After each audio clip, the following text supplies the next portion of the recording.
Service of the Edward R. Murrow College of Communication at Washington State University.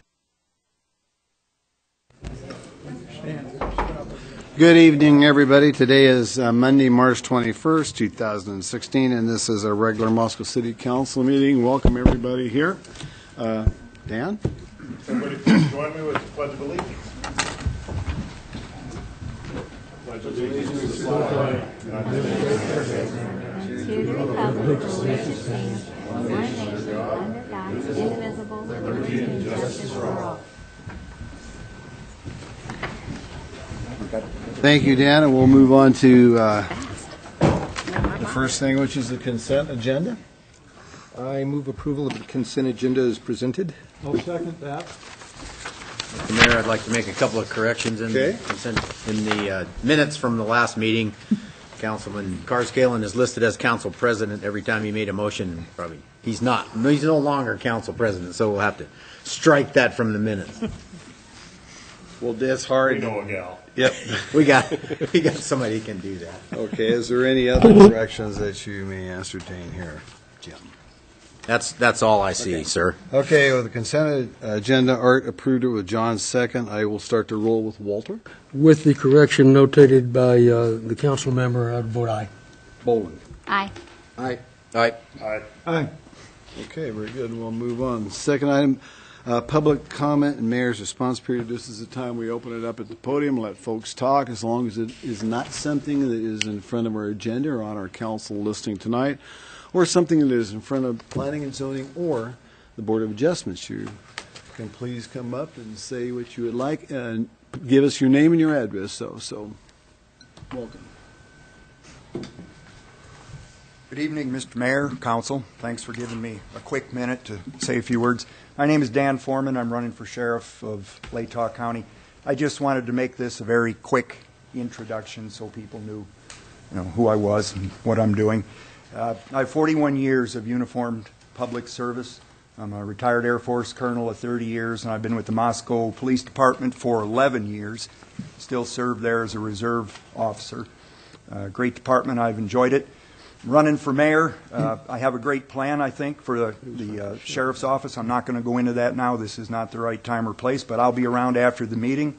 If anybody has any questions or wants to speak to me about my campaign, I'd be glad to stick around. Thank you. Thank you, Mr. Foreman.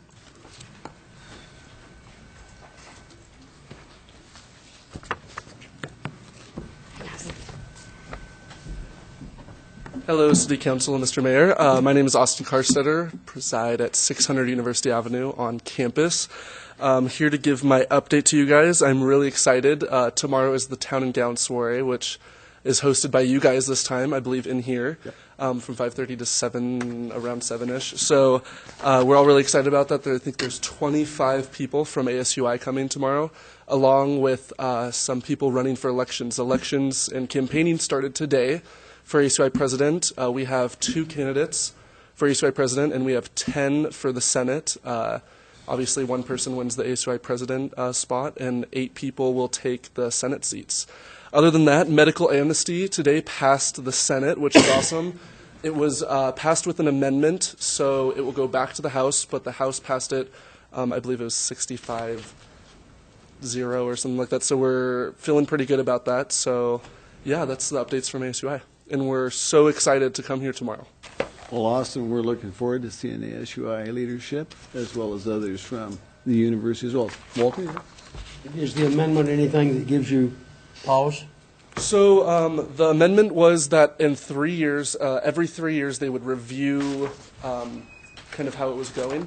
So, no, not really.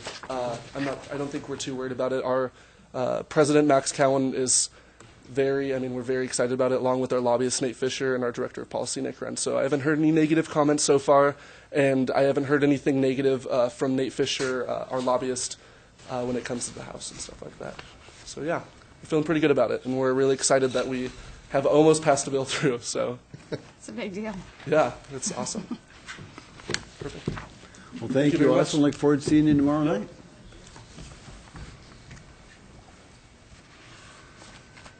Go ahead, Walter. Others will come forward. Walter does have a announcement he would like to make.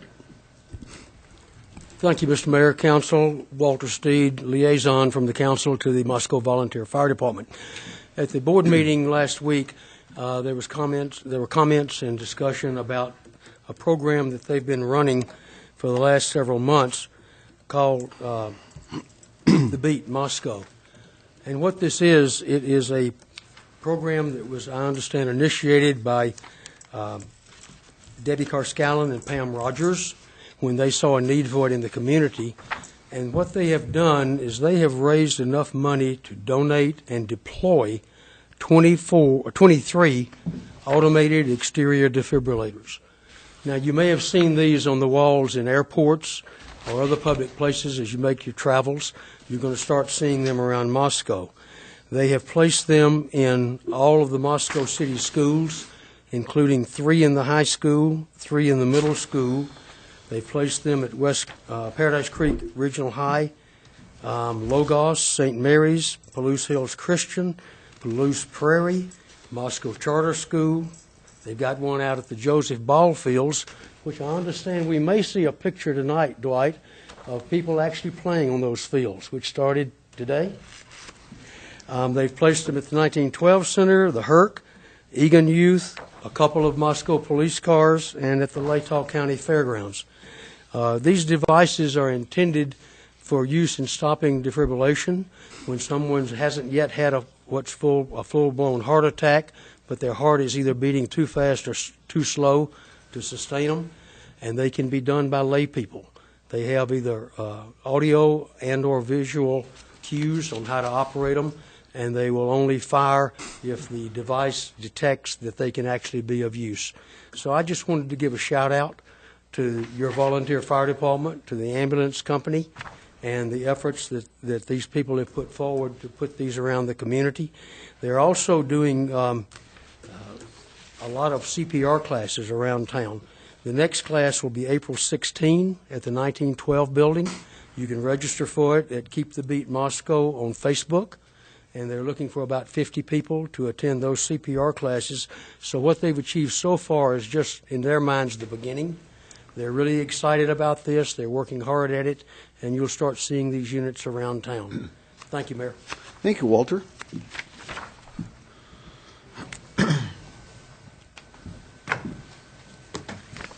Okay, other public comment? Okay, we will move on to the next item, which is item number 3, which is a public hearing on Peekaboo Estates preliminary plat. I, as the mayor, will be recusing myself because I've had a financial interest in this property, and I will turn this over to Art Betke, our council president, and I will return to the bench on item number 4. Art? Cheers. Okay, before we delve into it, I want to go over the way a public hearing works. I know some of you already know, but some of you may not. A public hearing is a quasi-judicial hearing, and it has to follow distinct order and legal parameters all the way through it. So the way it works is I open the public hearing, staff presents, and after the presentation by the staff, there's time for the applicant to come up and further provide information about the development. Following that, we hear citizen input in favor of, followed by citizen input in opposition, followed by citizen input of a general nature. Please keep your comments to 3 minutes. If there's a lot of people, we could go on all night with comments, so skip the preambles and just cut to the meat of the matter if you could, please. If you agree with somebody else, please say so. Also, after you finish giving your testimony, stick around because frequently the council has questions for you or may call you back to the podium at a later time to get some more information from you. After the citizen input, the applicant has a chance to clarify questions or rebut misconceptions. Following that, the public hearing is closed and the council launches into a deliberation and eventually reaches a consensus on disposition of the matter. And so with that, we'll open the hearing. Mike. Thank you, Council President, members of the council. Before you tonight, we have a preliminary subdivision plat proposal for Peekaboo Estates addition to the city of Moscow. The applicants are Mark and Robin Pika. Just to orient yourself with the property, highlighted in red in the center of your screen, approximately 9.3 acres in size. To the west, you have Orchard Avenue running north-south. To the south, you have Evergreen Hills subdivision with Tamarack Drive, Ponderosa Drive. To the west, you have Highland Drive subdivision that loops around. To the north, you have rural residential properties with a series of freshwater ponds. And to the east, you have Blackwood Estates subdivision, which is comprised of Sloniker Drive and current extension of Landy Lane. So the proposal before you tonight is the subdivision of the 9.3 acre parcel. It's currently zoned R1, which is our low-density single-family residential zone. It's proposed to be subdivided into 20 single-family lots, which range in size from about 11,240 square feet to 22,754 square feet in size. You also have a combination of parkland, stormwater detention pond parcel, which is a cumulative of 18,341 square feet in size. And then you also have a parcel that's adjacent to Orchard Avenue with a proposed Landy Lane extension that's 8,536 square feet in size. And that's intended to be purchased by the City of Moscow for a future water booster station. So just a closer look at the property. We've got a topography map here. Each one of those lines represents a 2-foot contour interval. And so you see a series of drainages here. So this would be the freshwater ponds here to the north. You've got some natural drainage that heads to the south, ends up being picked up in a stormwater line there through the subdivision to the south. You also have another draw heads in the southwesterly direction here from the north. Looking at the comprehensive plan land use designation, currently designated as auto-urban residential, as well as properties to the north, and then properties outside of the city limits, current city limits boundary, which you can see the faint line here. Properties that are already been subdivided within the city to the west, to the south, and Blackwood Estates subdivision, currently designated as neighborhood conservation. So what that auto-urban residential designation means within the comp plan, it's intended for low or moderate density residential uses. We typically see about 3 to 7 dwelling units per acre with this designation. Allows for a mixture, points to the zoning districts that allow for a mixture of single-family, townhome, and limited multifamily. Appropriate zoning districts for that designation would be the R1, R2, or R3 zone. In this circumstance, we have an underlying zone of R1. And the proposed subdivision's gross density comes in at about 2.15 units per acre, so we're even a little bit less than the typical 3 to 7 that you generally see. Orchard Avenue and Landy Lane are both proposed, or actually Orchard's currently a designated collector, and Landy Lane is shown as the extension of also a collector street. Looking at the zoning in the area, like I mentioned, currently zoned R1, which is the purple color there. You have subdivision to the south and to the east, which are also zoned R1. Across Orchard to the west, you have an R2, which is our moderate density residential zone. And to the north, the green represents the farm ranch designation. What the R1 zone is a low-density residential zone, and then it's appropriately applied in the following circumstances, where single-family dwellings predominate in the area. The physical character of the area does not lend it to more intense development, either by virtue of irregular topography. We've got restricted access, maybe it's division of land into lot sizes that are greater than the minimum required by the zone, or application of the comprehensive plan policies to the land in question. Looking at that zone's minimum lot size is currently 9,600 square feet in size.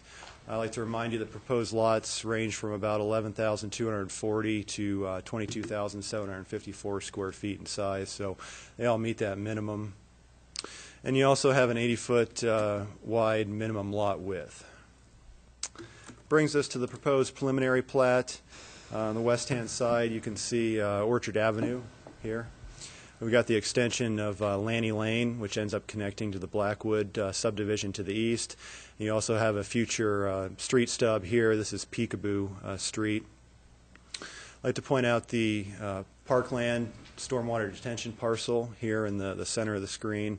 You can see the rectangle here would be the stormwater detention pond on the east side. And this would be the future water booster station, which is intended to be purchased by the city of Moscow here on this corner. This is just a picture of the plat overlaid on a current aerial image, so you can see the street network connection, intersection of Highland Drive, Lanny Lane, and Orchard Avenue here. Follows the topography, ends up connecting with Lanny Lane, currently within the Blackwood Estates subdivision to the east here. And you also have Peekaboo Street intended to accommodate future development as the city grows to the north. Brings us to our thoroughfare plan, which is in the comprehensive plan. We have street designations within this plan, so as the city grows, we're ensured that the street network's sufficient in order to accommodate future growth. So the yellow dashed line would represent future collector, and so that would be Lanny Lane. Ends up extending from Orchard Avenue, which is a designated collector, through the proposed subdivision, through Blackwood Estates, and as the city grows to the east and is subdivided, will eventually connect to the intersection of Darby and Mountain View Road. Mountain View is currently designated as an arterial, and that's the blue line represents that. This is just a broader view of the same thoroughfare plan, just so you can get an idea of the entire future street network. We've got the extension of Lanny Lane here from Orchard. Mountain View ends up doing the 90, a couple places heading north. And you also have Trail Road, which is proposed to be an arterial. And so that would make up the street network in the area. Looking at their classifications of these streets, Orchard Avenue, like I mentioned, is a collector. Street will need to be widened about 5 to 7 feet with curb, tree lawn, sidewalk on the east side of the street. The plat actually goes all the way down. There's an Anderson property, so that's part of the plat. And it'll end up, sidewalk will end up connecting with the Evergreen Hills subdivision to the south, where the sidewalk's right up against the curb, right up against the street. Lanny Lane is also designated as a collector. What that means with our current street standards is that it's a 70-foot right-of-way, 34-foot wide street section, which includes 5-foot bike lanes on both sides of the street, curbing, tree lawns, sidewalks on both sides as well, and within that detail there is no on-street parking. How this relates back to our subdivision code, we have the portion that says the arrangements of streets and new subdivisions shall make reasonable provision for their continuation of the principal existing streets and adjacent or adjoining subdivisions. And that's why these roadway connections and connecting to adjacent subdivisions are so important in our long-range transportation plans. Looking at Peekaboo Street, that would be designated as a local neighborhood street, which would require a different standard. Instead of 70 feet, you'd have a 60-foot right-of-way section, 36 feet in width for the street, and that would be a 2-foot increase over the collector standard. But you'd have parking on both sides of the street, and you wouldn't have any bike lanes. And then the reason we have Peekaboo Street sub to the north, same subdivision code provision, and then to allow the proper projections when adjoining property is not subdivided, in order when that property is subdivided to offer a logical and reasonable connection as the city grows to the north. We also have a block length that says it can't be greater than 660 feet. Well, if you look at the position of Peekaboo Street within the proposed subdivision, it's about at 600 feet, so it's about mid-block where it should be.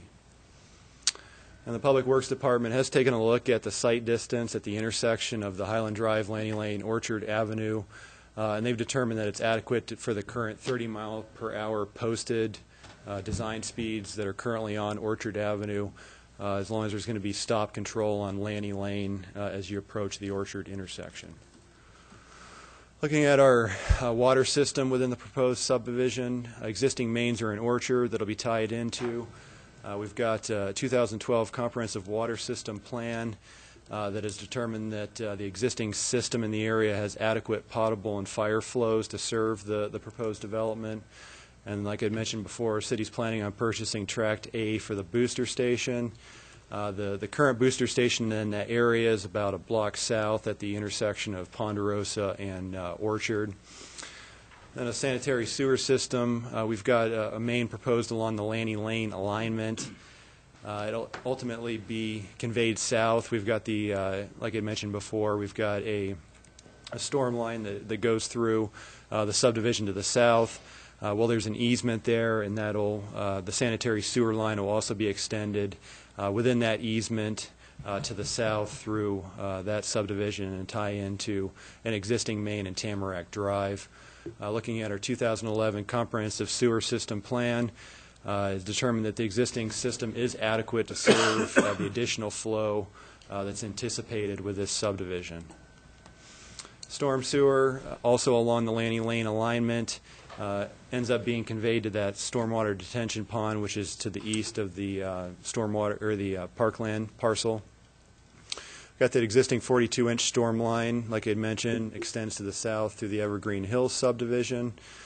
All stormwater management will need to meet the Moscow stormwater runoff control standards, which means they can't exceed the pre-development rate of the ground. The existing drainage from the north and existing storm line at the northwest corner will also need to be conveyed to the detention pond. So all the utilities aren't shown on the preliminary plat. Those will need to extend to the northern plat boundary. We also have some stormwater that ends up being collected in catch basins on Highland Drive, ends up extending underneath Orchard Avenue and just being conveyed onto the surface. The ground in the northwest corner, so that'll need to be collected and detained as well. And it'll be Public Works' recommendation that sewer and water lines be extended to the north subdivision boundary, because they're currently not shown like that, of Peekaboo Street. And this is also to allow future connectivity to property to the north, should that be developed at some point in the future. Just wanted to point out the 42-inch storm line represented in this pink dashed line here. You can also see the catch basins over in Highland Drive, ending up conveying to the northwest corner of the property. Taking a look at the parkland proposal. So the requirement for the R1 zone is 13,498 square feet. We've got Track B, which is about 11,782 square feet, which is about 1,700 square feet short of the parkland dedication requirement. And so the applicant has proposed, if you're looking at the fee in lieu of for that 1,700 square feet, be about $540. And so the applicant's proposed to grade and seed the property at an estimated cost of around $2,000. Parks and Rec directors in support of that proposal. And he also took it to the Parks and Rec Commission, who recommended approval of the proposal, and they met on the 28th of January of this year. Looking at our pathway system through this area, the city pathways plan shows a separated path extending to the west and east of this property. Current collector street standard requires bike lanes, sidewalks on both sides of the street, and so it's Parks and Rec's opinion that the street standard for the bike lanes and sidewalks on both sides of Lanny Lane would meet the bicycle and pedestrian needs, and is within the spirit of that plan. He had taken that to Pathways Commission, and they recommended support on January 12th, and Parks and Rec Commission recommended support of the proposal on January 28th. And looking at the Pathways plan, you can see with the green dash line represent a future pathway, and so you can see somewhere on the property we'll need a west to east connection from Orchard to Lanny, and we also show a future path extending to the north. And one thing that, or one item I should say that staff will need council's direction on is the collector detail. The applicant was concerned with the feel of the collector detail for the neighborhood. We had several comments from the neighbors concerned about that, as well as the lack of any on-street parking. And so this is current collector detail as Lanny Lane would need to be built. As city staff had met with the developer and worked on an alternative to present to the council, and that's what it looks like. So what we would do is still have a 70-foot right-of-way, so that would meet the collector standard. There's 70 feet shown on the preliminary plat. Instead of 2 bike lanes on either side, you need to increase the roadway by 2 feet and allow on-street parking on both sides of the street. You have 2 10-foot travel lanes, and so like I mentioned before, you have a street width for the collector standard, which is 34 feet in width. This would require expanding that by about 2 feet. And then on the south side of the street, which is looking to the right side of your screen here, you'd have a 10-foot wide path, which would serve as a pedestrian and bicycle path. It would meet the intent of the Pathways Master Plan. And then at some point in the future, when the road, maybe Lanny Lane extends all the way to Mountain View Road, the city could come in and look at removing parking on one side of the street, creating a bike lane on that one side, still leaving parking on the other side, increasing the travel lane widths to meet the collector standard, and we'd still have the 10-foot wide path on the south side of the street, which would also connect to the parkland parcel. And thinking about the Pathways Master Plan as it extends to the north, it would also be staff's recommendation that 10-foot wide path be installed on the west side of that street in order to continue the pathway system to the north. And so this is just an alternate street detail for the council's review and consideration, given the concern from the applicant and the testimony heard from the public. Planning and Zoning Commission did conduct a public hearing on the preliminary plat on February 24th, 2016, and they recommended approval with 3 conditions. Staff recommends that the council conduct the public hearing and, upon consideration of testimony presented, approve the preliminary plat with the following conditions, and they're all coming for Public Works. Like I mentioned before, that the utilities be extended to the northern subdivision boundary in Peekaboo Street. Developers shall verify that the proposed Peekaboo Street location is viable for future extension to the north, and that's thinking about the locations of those freshwater ponds. And the developer shall enter into a purchase agreement for the city to acquire Tract A for a future water booster station, or the developer shall increase the lot area to meet the minimum lot area requirement of the R1 zone prior to final plat. And the final recommended condition, that the Orchard Avenue right-of-way shall match the orchard dedication through Evergreen Hills development to the south of the proposed subdivision. So I think I'd mentioned this before, that within the current plat, there's currently this strip that's right in front of the Anderson property, which is here. And we're wanting the developer to dedicate that right-of-way. And we'd also need council's direction on the tree lawns within this area. As you can see, within the Evergreen Hills subdivision, you have the sidewalk right up against the curb, which is right up against the street. Topography is challenging here. It kind of goes straight up from the street. And so looking at our collector detail, I believe the minimum tree area width that staff's allowed to be reduced to is 5 feet. And so we would just want the council's acknowledgement that it would allow us to go down to pretty much 0 and just have the sidewalk right up against the curb entirely in front of the Anderson property. And then at some point we can transition to the north of that once the topography levels out. To include a tree lawn and our current collector detail for Orchard Avenue. So just wanted to make the council aware of that. But that concludes my presentation. I'd certainly be able to answer any questions that you might have. Any questions right this minute? I have a question right this minute because of the concern about the ponds. And on the second one that says the developer shall verify that the proposed Peekaboo Street location is viable for future extension. I know those ponds are a concern. I think they were concerned that the street might go through the ponds. So when you say viable, you mean it can do anything? It can go around? It can, what do you mean? That the road would, be able to extend to the north and veer off to the east and be able to miss those ponds and the low-lying areas. Okay. John? Yeah, you mentioned on the agreement that possible agreement between the city and the Pecas, the 10-foot concrete or bike path on the south side. Correct.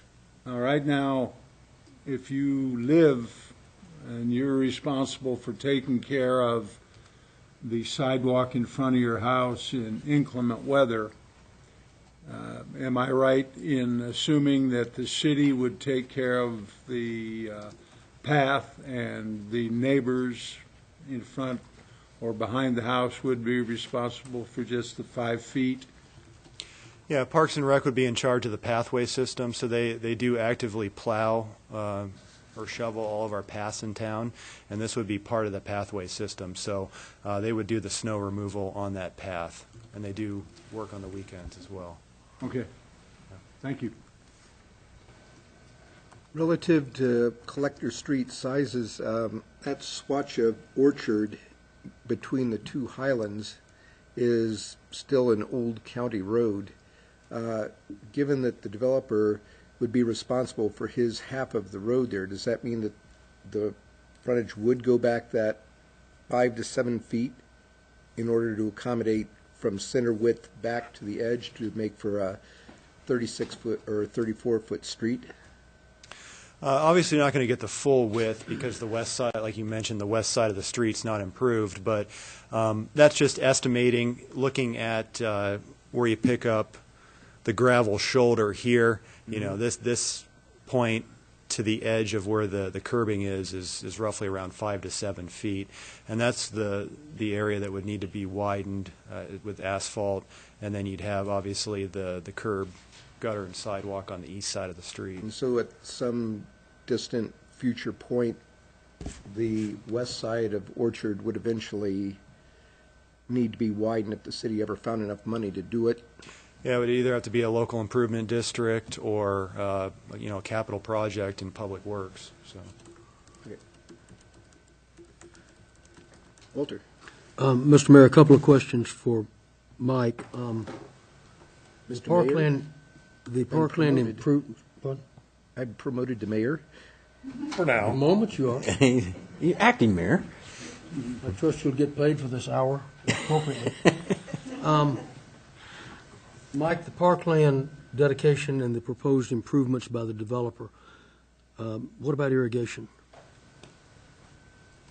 for the seeded area? Developers typically are not responsible for that. The city, and as part of park development, does that. But we'd certainly, Parks and Rec director's here, so we could certainly address that question.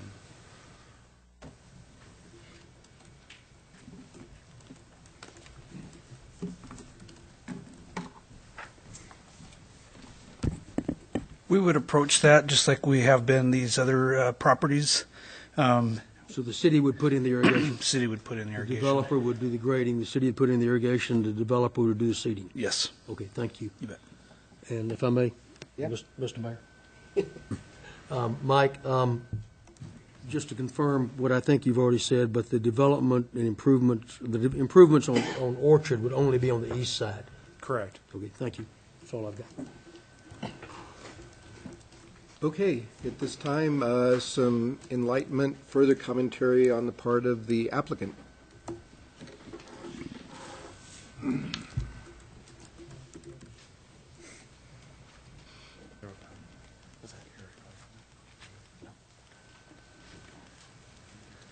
Sorry.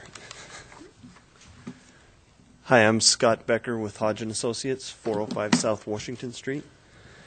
And thank you, Council. I appreciate you taking the time to hear this tonight. There's just a couple items. I really appreciate staff's effort working with the developer and the developer's effort also with the give and take that they've come to this alternative agreement. And, it's not nobody's getting everything they want, but I think this is a really good solution that should be pursued. There's a couple points I'd like to make, though. We would like to see Lanny Lane be a 25 mile an hour, maximum speed limit. I know most of the collectors are 30 mile per hour, but this is right in the residential area, and it would just be, I think, a better street and better for the community if we could keep that at 25. Another point is on Orchard Avenue on that east side on those improvements.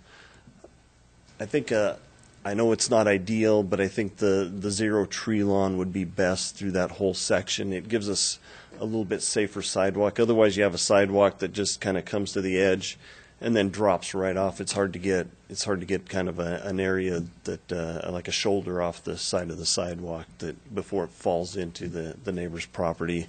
And that goes pretty much all the way along. There's a short piece as you get closer to Lanny, but then on the other side of Lanny, it's steep again. So if we had a zero tree lawn through that whole section, it would just make the development, I think, a little bit nicer and certainly easier to develop. And then lastly, where Lanny Lane exists now is a rolled curb, and I know our standard now is to go with standing curb and gutter, but it would make it might look nicer if it is all rolled curb through that area, and I think that would be something else to consider when you look at this. But other than that, like I said, staff has done an absolute tough job working with the developer to come up with a good solution that I think works in this area. It's always good to step back and take a look at things from another perspective when you have all of the information. When we're master planning, whether it's in my office or at the city, we try to do the best we can, but we don't always have all of the facts. And then as soon as we have the facts, we can come to a good solution. I guess one more point. Peekaboo Street does go north and about the ideal spot. If to get around those ponds, it can easily veer to the east, and there's the grade challenges there are under 10%. I think that makes it pretty palatable. If you just took a hard right and went real east, then yeah, you're getting up there pretty steep. But if you just kind of veer to the northeast, the grades work fine. So if you have any questions, I'd be glad to answer. Walter. Thank you. Question for Les, please. The comment, Les, regarding 25 miles an hour versus 30 miles an hour, we don't set speed limits based upon the classification, do we? It's based upon the street, the neighborhood, the traffic, et cetera? Yeah, and you're correct in that we do not, through a blanket process, set it based on the classification. It is based on the characteristics of the road, narrowness, alignment, vertical alignment as well as horizontal, other characteristics in the area. In general, though, we do see 30 mile an hour on collector class streets, 35 on minor arterials, and 25 on locals. There are exceptions to that throughout the system. So normally we would look at a collector and say, well, hey, typically it would be a 30. Let's take a look and see if it meets that condition. In this particular situation, due to the vertical alignments coming off of Orchard and the horizontal alignment with the curves, as you head to the east, Public Works would not oppose a 25 mile an hour speed limit in this section. We would also need to confirm that that is the appropriate speed. Okay, thank you. And one other? Sure. Les, again, is in the same comments that Scott made. Would you speak to the rolled curb versus the A-type? Yeah, the city has moved away from the rolled curb for a variety of reasons, maintenance and cleaning operations certainly being part of that. Also issues with folks using rolled curbs for driveway accesses where there are not driveways and damages to sidewalk that then occurs. So that's the reason the city has, among others, the city has moved away from rolled. And in this case, what we would look to see is just a transition from a rolled to a vertical as you enter the development from the east. Thank you. Yeah, Walter kind of covered my question about the rolled curb. I was going to ask do we have examples of that transition? I mean, mean, it's not something totally new. We've been doing No, it. it's common. There are areas where, vertical curbs existed, and then the rolled curbs came along in the 70s, so we transitioned that direction. And then new subdivisions that are using vertical tying to rolled in older subdivisions, so we transitioned the other way. It's not an uncommon thing. Okay. Thanks. Mine has to do with the water, and because that's the low part coming down Peekaboo Street, and then they're supposed to go into the storm drain, and there's the detention pond. And I know that, I guess I just wondered, is the volume, it's hard to put this into words, is the amount of water, is there going to be more that's running through the development now that it's paved? And how long will the water be detained? There's a lot of issues related to water to address in this particular subdivision. There are, as I understand it, about 3 different locations where water enters the property. To the west, northwest corner, there's a drainage pipe that comes across the street from the existing development, so that'll have to be picked up and carried through the subdivision. Obviously, where the ponds are located within the drainage itself, the main drainage, that water as it comes down the draw will have to be collected and passed through the subdivision. There's also an additional draw up to the northeast, much smaller, but there's some contribution there as well that'll have to be addressed if there's water coming into the back of those lots to tie into the system. Once you get into the subdivision, then you've collected all of that, plus you're collecting the water from the subdivision itself. That'll be managed through the collection piping, carried to the detention pond, and detention happening, and then conveyance to the south, as Mike has mentioned, on out of the plat. As for the amount of time it is detained, that varies by site. It is really a question of making sure that the amount of water that is generated from the parcel itself does not increase in terms of discharge. So the rate of discharge does not go up. There is more water involved because you're now adding impervious surfaces in the form of street paving, sidewalks, rooftops. So that's why you have detention. So it holds that extra volume and then meters it out over time, and so that the rate of flow leaving the property does not increase. And then when it said, parkland / detention, Yes. and is it because it's park when it's not wet? No, they just, in this case, they just ended up being next to each other. Oh, okay. There's a parkland component that's roughly 12,000 feet of that 18,000-foot tract. The rest of that tract being the detention. Usually they're separated just because of the way the lots are laid out and the subdivisions are laid out. In this case, with the topography, the parkland that's seen, or the piece that seemed to work best for parkland happened to be right next to where the pond would be, so they just made it one tract. I'm going to have one more question about this. When the design of the detention pond is in there, will there be more swales and stuff to slow it down? Or, because what you're saying is we're not sure about how much water or the quantity? Well, the engineering firm, Scott, will be doing the calculations on what the pond sizing should be, how much runoff will occur, how much runoff is coming into the property from outside areas. So they will size the pond. We will check all their calculations to make sure that they're correct. The pond sizing is then correct. The layout and design of the pond itself, we've not seen. That's something that Scott needs to do, and that'll come in to us through the construction plans, assuming that the plat moves forward. Okay, thank you. Okay, thanks very much, Scott. Thank you very much. Okay, at this time, we will hear from the public with comments in favor of the development. At the beginning, Your Honor, if may, there were several written documents that were included in your packets, part of the public record, and there was a couple pages of signed documents that were given to the city clerk just before the meeting, so those have also been distributed for your review as well. Yep. And the others being incorporated into the packet are also now part of the record. Yes. Right. Okay. No public testimony in favor of. We move on now to public testimony in opposition.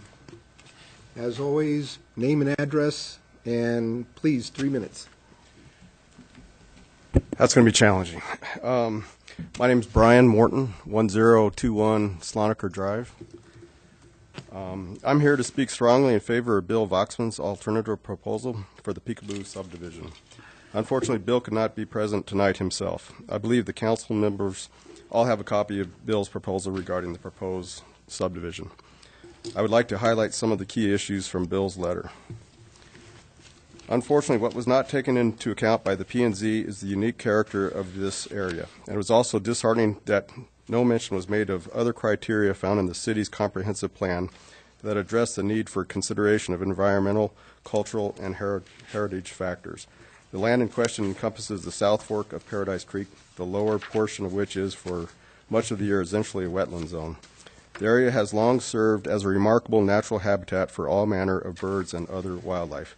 To the extent possible, such open areas should be retained as an essential part of the fabric of our community that reflects the special characteristics of this region. We believe that infill development can and should be supported in this case, while simultaneously maintaining the basic features of this valuable and unique open space and waterway system. In that regard, and in the spirit of finding a compromise, I would like to offer the following proposal for consideration by the P&Z and the City Council together with the property developers and their engineers. I believe this proposal is in accordance with the P&Z thinking and, importantly, addresses many of the concerns expressed at the recent hearing by those who live in close proximity to the proposed subdivision. The essence of this proposal is to replace Landy Lane as a through street between Sloniker Drive and Orchard Avenue and substitute it for a cul-de-sac, one at each end of that proposed street. This will continue to allow a significant number of residences to be built on both upper sides of the swale, while leaving undisturbed the flow of the South Fork and a buffer area along the creek. The advantages of such a proposed alternative are: 1, the total number of residences may be reduced slightly. This proposal will increase the value of those that are constructed and is in keeping with the density of the Sloniker neighborhood and larger residential parcels to the south. The proposal also addresses P&Z's desire for adjacent infill development. 2, the significant reduction in traffic at either side of the subdivision mitigates substantially the well-founded traffic concerns that were voiced during the P&Z hearing, speed, terrain changes, etc. 3, cost of the overall development will be reduced by eliminating the need to undertake special wetland mitigation efforts to deal with the South Fork and its immediate surrounding area.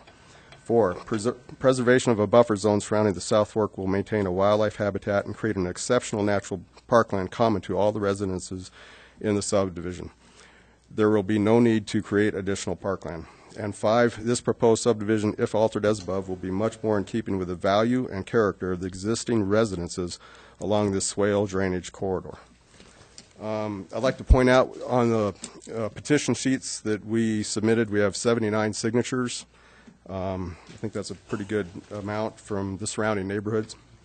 And I'd like to ask all in attendance that support this proposal to please stand up and show their support.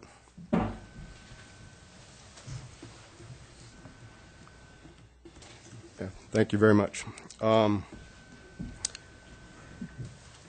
Also, I have a letter here from Jim Prawl, also, if time will allow.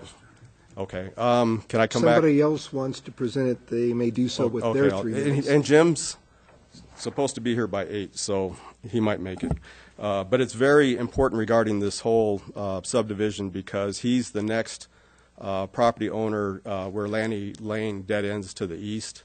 And when that letter's read, you'll understand how that ties into all this. So in closing, I would ask that a final decision not be made tonight on this proposal. We would like to have some more time for all involved parties to be able to consider the new proposal. Thank you very much. Thank you, Mr. Wharton. A question. Yes, come back. If I may, please. This is the South Fork of the what? I think it was right. Paradise Creek. South Fork of Paradise Creek. And I guess I'm a little confused. I don't see that appearing in Bill Voxman's letter. Did you say that it was? There's a diagram. It's basically right where Peekaboo Road is where the swale is, where the South Fork is. But, my question is, are you tying this to Bill Voxman's letter? Yes, yes. March 1st letter. Yes. Okay, I don't see it in Voxman's. Bachman, March 1st letter from Bachman. The March 1st one. Yes, yes, it's in there. Page 134 of the packet. Okay. Okay, I'm in a different letter, apparently, of Bill's. Okay, thank you. Thank you. Okay, further public testimony in opposition?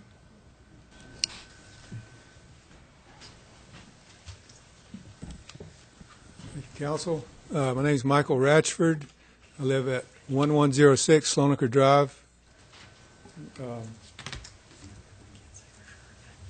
Couple things that I would like to point out. If I could use this laser pointer. There we go. This area here is the proposed catchment basin and park. I have walked all of this yesterday again. This is a natural drainage going right through here where the city has proposed this Peekaboo Street. There's a lot of water that moves down through this area in the late fall, through the winter, and through the spring. And it's very interesting from an in my opinion, problematic from an engineering standpoint of how you're going to run a road straight through this natural drainage. And the engineering's own drawings show the contours show a high here and a high here. On a more relevant note to the property owners in the Orchard area and in the Blackwood area, we would like to maintain the integrity of those neighborhoods without having connectors, ripping right through them. And the area, I'm glad to see Mr. Prowl show up here. He's been developing this area over here, and I'm not going to speak for him, but as more of a conservation area on his property where the city has long-term plans of extending this connector, landing road connector to the east. I would like to suggest as an alternative of moving further to the north and using Trail Road as a way of connecting the area from Orchard all the way over to Mountain View, and leave these areas intact. And as Brian Morton just discussed here, having an alternative in here of maybe one big cul-de-sac or two cul-de-sacs, and then keeping these areas with the integrity of these neighborhoods the way they are, so we don't have these connectors running right through them. We have a lot of small children in these neighborhoods, and we just really feel that we're going to lose property value and just lose the whole integrity of the neighborhood. That's the reason why I bought in Blackwood, is because it didn't have through streets cutting right through it. So I think there's engineering issues here with water, and but our main point is we would like to see an alternative to a connector going right through these two neighborhoods, Orchard and Blackwood, because we have a road right up here in space, Trail Road, that could be used for long-term development for the city's use to connect Orchard over to Mountain View. Okay, thank you, Mr. Ratchford. Anyone have Questions? anything? Okay, thank you. Further public testimony in opposition? So you weren't here for this part, but name and address, please. Jim Prowl, rural Moscow, 1091 Yeoman's Lane.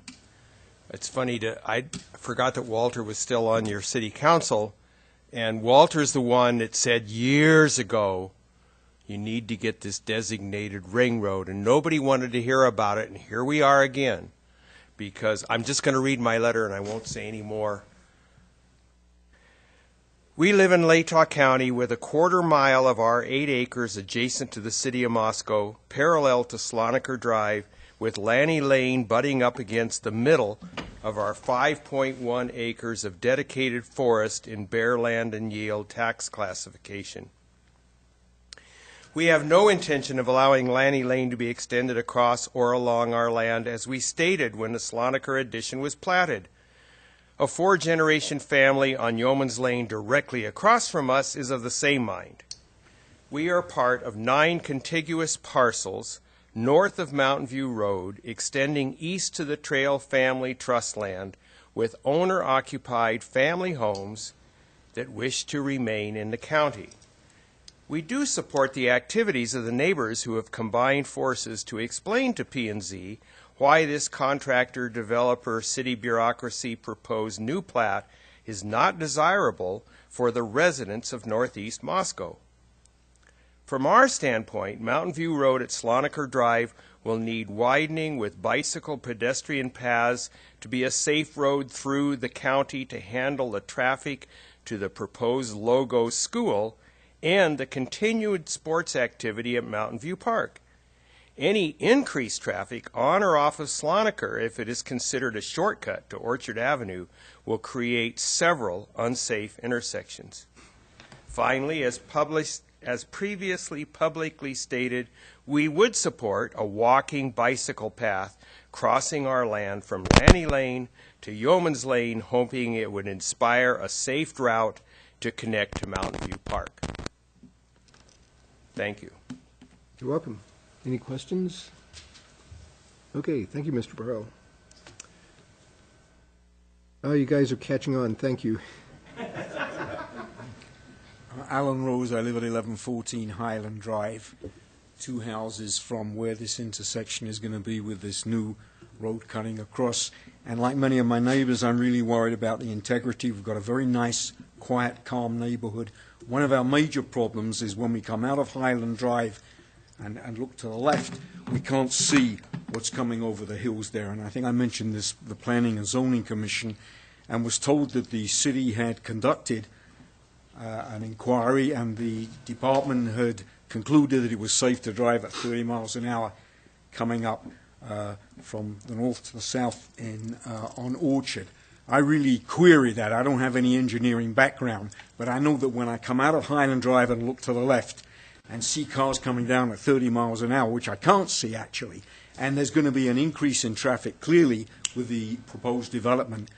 The idea that Bill Voxman had, I think, of the cul-de-sac on both sides instead of having a through street appeals to me, certainly because it would be a quieter neighborhood. We won't have people coming through, but also from the safety factor, because though we'll still have more cars, there'll be less than with the proposal that you have here. So I think, in terms of safety, if there's a chance that it will be safer, I would urge the City Council to consider this alternative. And while at the moment, as I understand it, we have a very rough kind of sketch of Bill Voxman's idea, what we're asking for is time to develop that into a document where you can see much more clearly the proposal. And I think that would be a good idea for the Council to consider. Give us a little time to develop a more professional kind of document that will give you and the city staff an idea of what we're proposing, and then be able to sum up the 2 proposals. Thank you. You're welcome. Questions? Okay, thank you, Mr. Rose. Further public testimony? Yes.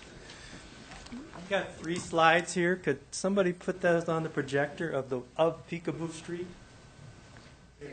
Michael. Thank you. My name is Harry Jagman. I live at 1228 Ponderosa Drive. And I support this idea that's been brought forward with the cul-de-sacs. And I just wanted to show you where they're proposing the road to go through. I believe it is actually a wetland right now. The vegetation is different. I took these 2 days ago. This is the home to geese. Here's some ducks using the same little spot. This is where Peekaboo Street would go through, right here. I got to go down. And then this is just an overview, and you could see Peekaboo Street would come right down through here, and would be this would be tiled all the way. The parkland would be right in here, and Peekaboo Street would go straight down the lowest point on the property. If you want to go north, why would you go to the lowest point on the property? Why not go up here and go across. If you have to have a street to go north, but I don't really think you need it. But why would you go down here and make the grade go straight up? Because you're in a basin. That's a basin above there. And so it just doesn't make any sense to build your street on a wetland. So that's my pitch. I appreciate that. And we can take this thing out of here. I'll be done. Thank you. Thank you, Mr. Jagman. Further? Yes.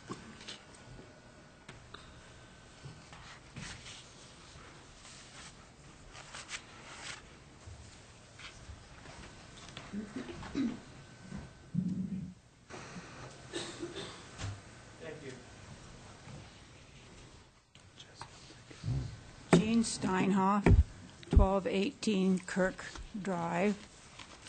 I have a part of an email that Debbie Kadlick, who lives on Sloniker, sent to me, that she very much likes Bill Voxman's solution. And the idea is that keeping with the neighborhood development, it mimics the nature of our environment while providing safe, comfortable neighborhoods for new residents and old. And she would like to see footpaths or walking paths.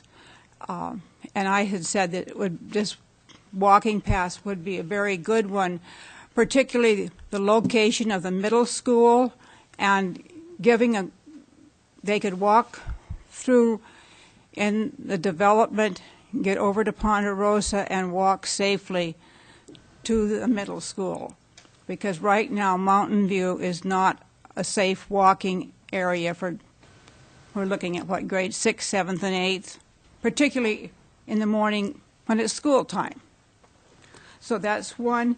The other question that we want time to consider some more things, and I think particularly those of us who use Orchard would very much like to have some time to look at what might be happening. Because when I came to these meetings, P&Z is the first time that I heard that Orchard was to be a collector street. And I personally think that the intersection of Lanny Lane and Orchard is a disaster waiting to happen. On each side of that proposed intersection, the road is high and it comes down fairly quick. And you don't see it. You cannot see that intersection if you're going north on Orchard, starting at least at Ponderosa, which is what? Probably about 2 blocks away from it. You cannot see that intersection. And those of us who drive it using both legs of Highland know that there's a problem there. Many of us have had narrow escapes because Orchard may be posted at 25 as it comes in there, but it doesn't go at 25, it goes faster. And here again, you've got children walking to catch the school bus. There's a number of considerations that I think need to be addressed because they do affect the area. And we've had a home for 45 years, and the traffic keeps increasing. But we need to see a plan of what is going to happen to Orchard and where boundaries are, how far the easements may go. It's a matter of safety for all of us. Thank you. Welcome, Mrs. Steinhoff. Thank you.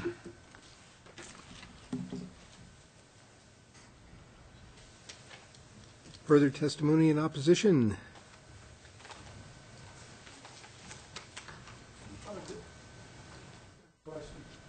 Yeah. But you have to do it at the microphone, otherwise we can't get you. I just asked Mike, the city engineer, if he could bring the drawing back up that shows the proposed extension for Landing Lane to the east, and that in relation to the Prowse property.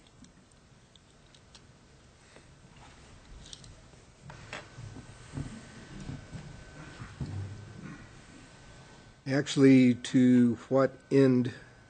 Just to get an overview of the topography, terrain, and proposed street grid? Relative to the testimony of You need to approach the microphone. Yes, sir. Thank you.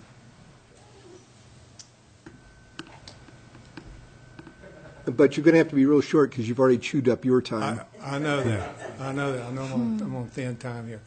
But the Prowse property is in here. So you just heard the testimony from Mr. Prowl. He has no intention of permitting this thoroughfare coming through here through the east. So there's a road up here, trail, that is open right now that can be improved. It's dirt, and that to me is a better long-term solution. So I just wanted the tract of land that Mr. Prowl owns is in here. Yep. Thank you.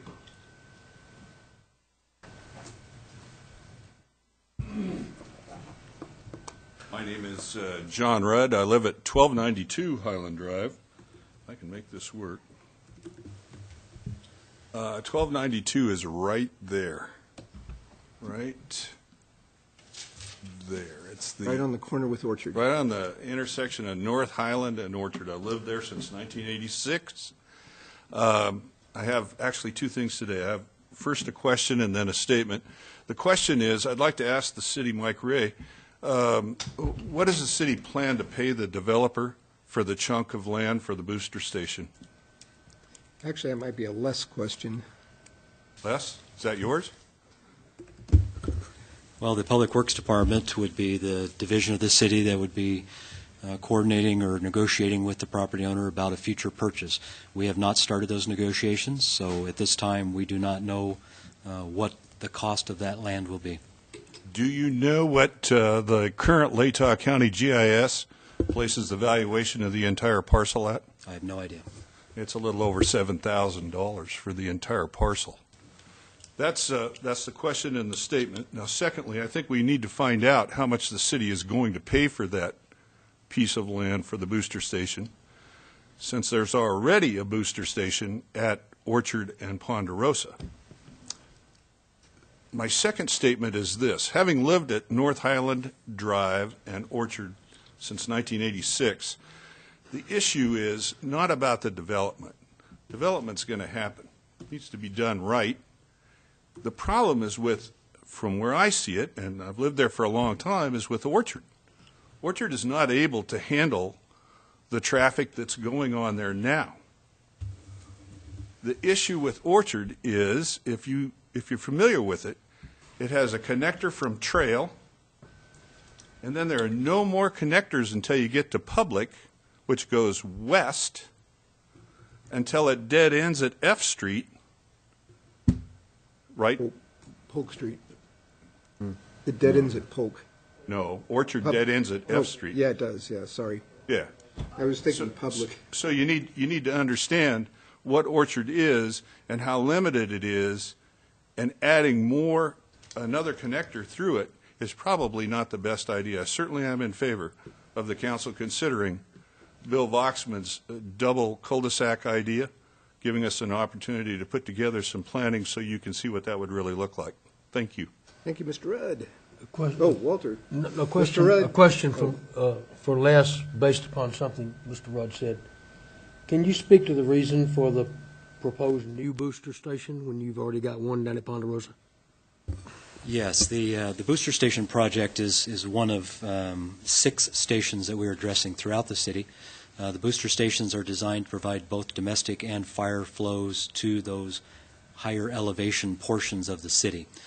In the case of the Ponderosa booster station, it is undersized with respect to fire flow, so there's not adequate fire flow capacity to serve certain segments of that high pressure zone today. So that booster station project will replace and enlarge the old station such that it will have sufficient fire flow capacity to meet the standards and provide adequate protection for that neighborhood and all of the neighborhoods in that area. If I may. So you're in the booster station improvement projects that you're doing around town. Yes. the one at Ponderosa will be improved, and you need a second one up on the property under discussion? The site that's being discussed as, or pointed out here as a potential site for the new station is where the new replacement station would go. The existing station is under the sidewalk on the north side of Ponderosa Street, Ponderosa Drive. It is inadequate in size to accommodate any larger facilities, so it will be decommissioned, and the new station, presumably at this location, would replace it. So it's physically incapable of being upsized for fire protection for this area? In terms of, yes, the state requirements for the amount of pumps that we have to have, the size of the facilities, the fact that they need to be above ground today under the new standards, it is not possible to upgrade that station to meet the requirements. Thank you. I guess, let me say, can I mention one thing before you go? I'm a little confused. I thought earlier in this discussion, Mr. Ray said that utilities, both water and sewer, were adequate for this development. Now you're saying they're not. Excuse me. Go ahead. Les? There is an adequate water system to provide domestic flow to the area, and with the plans to upgrade the booster station, which is happening regardless of this development, then yes, there's adequate supply to provide water into this particular subdivision. So it's your plan to continue with this booster station whether the development changes, stays, or continues? Absolutely. Yes, that project was underway before we became aware of this subdivision. And you have no idea how much you're willing to pay for the property that you want to put this booster station on? I'm not going to be able to discuss negotiations on pricing of land in this venue. I see. And we've not started those negotiations at this point. Very good. John, you said earlier, you mentioned 7,000 total cost. That's 7,000 total cost for the 8,000 square feet of property for the booster station. No, that's the entire piece of parcel. If you go on to the Latah County GIS, the current GIS. Thoroughly confused. It's the appraised value of the acreage. The appraised value of the entire development is $7,000. Yeah, it's like $7,200. That's the Well, entire I'm- appraised value, or the entire assessed value. That's what they pay taxes on. Gentlemen, no, sir, no. Does that clear it up, John? Yeah? Okay. Anything else? I don't know what that has to do with anything, but. Not from here, but thank you, Mr. Rudd. Okay, further testimony in opposition.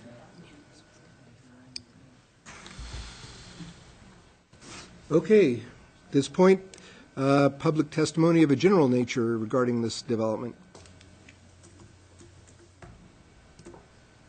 Okay, hearing none, the public testimony and the hearing is now closed, and the commission commences deliberations. Does the applicant, Yeah, the council commission. This is a habit from P and Z Day, sorry. does the applicant need to refute anything? Yeah, oh, yes, thank you, Walter. Does the applicant have anything? We'll reopen the hearing for this. Robert's rules were not designed for utility. Scott Becker with 405 South Washington with Hodge and Associates. I just had a couple comments. We do plan on extending the storm system north and collecting that water, and that was generally why we chose that spot for the road. It was the lowest point. It's been our experience that it's a lot easier to gravity feed sanitary and storm, so if we can keep those into the lowest points, the easiest accesses to maintain, they can handle a lot more capacity that way. We're working through, we haven't submitted the plans to the city yet. We were kind of waiting for this interim step to get through preliminary plat before we submit our construction drawings. We do have a couple cleanup items that we need to take care of, so catching the stormwater will address that. And just wanted to touch on, there's a lot of areas in town right now that do have standing water that I don't think are considered ponds generally. It's been a little bit wetter spring than we've had for a while. And so, yeah, basically, I just wanted to address that and once again touch that, no booster station prices have been negotiated, and that's not really the forum here, so. Is it appropriate to ask you if you know about the Voxman letter that they're talking about? Yes, absolutely. I looked at the Voxman letter. The developer would love to see a local road put through this subdivision, but it wasn't the city's intention to do that, and so through a lot of back and forth work and a lot more work than I believe the council knows. The city staff put in a lot of work, the developers put in a lot of work, and came up with a compromise solution for that I think works. But we are aware of the Voxman letter.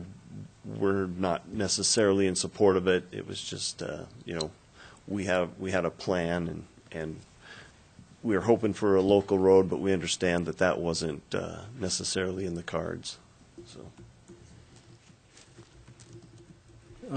It's pretty much the same thing I wanted to ask you, Scott. If the developer was aware of the alternate proposal that the local residents are putting forth with the two cul-de-sacs, and if they would be interested in looking at that, or if they've looked at it enough and decided that they're not interested in proceeding with the development in that vein.